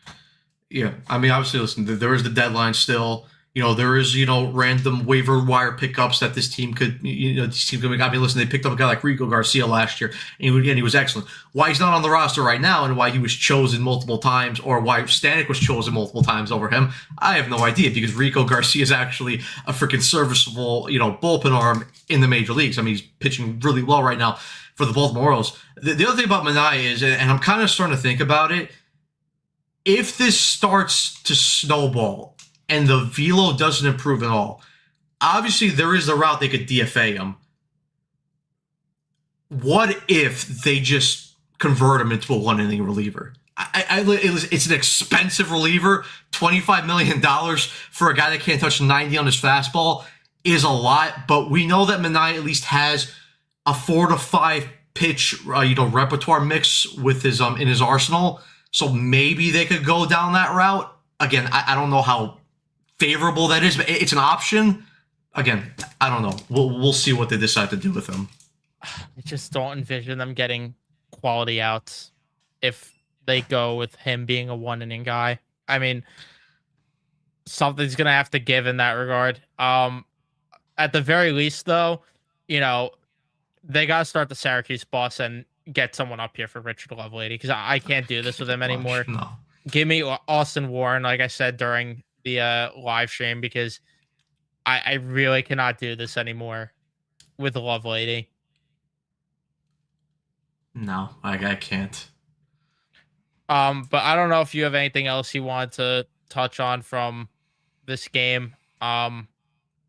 Because again, frustrating. Now you have the rubber game tomorrow in the afternoon, where you have to win that game. You cannot lose a series to the Cardinals, because the biggest thing when I saw this schedule early on is you got to take advantage of a lot of these teams that you're playing. The Cardinals, the Giants, the Diamondbacks, the A's.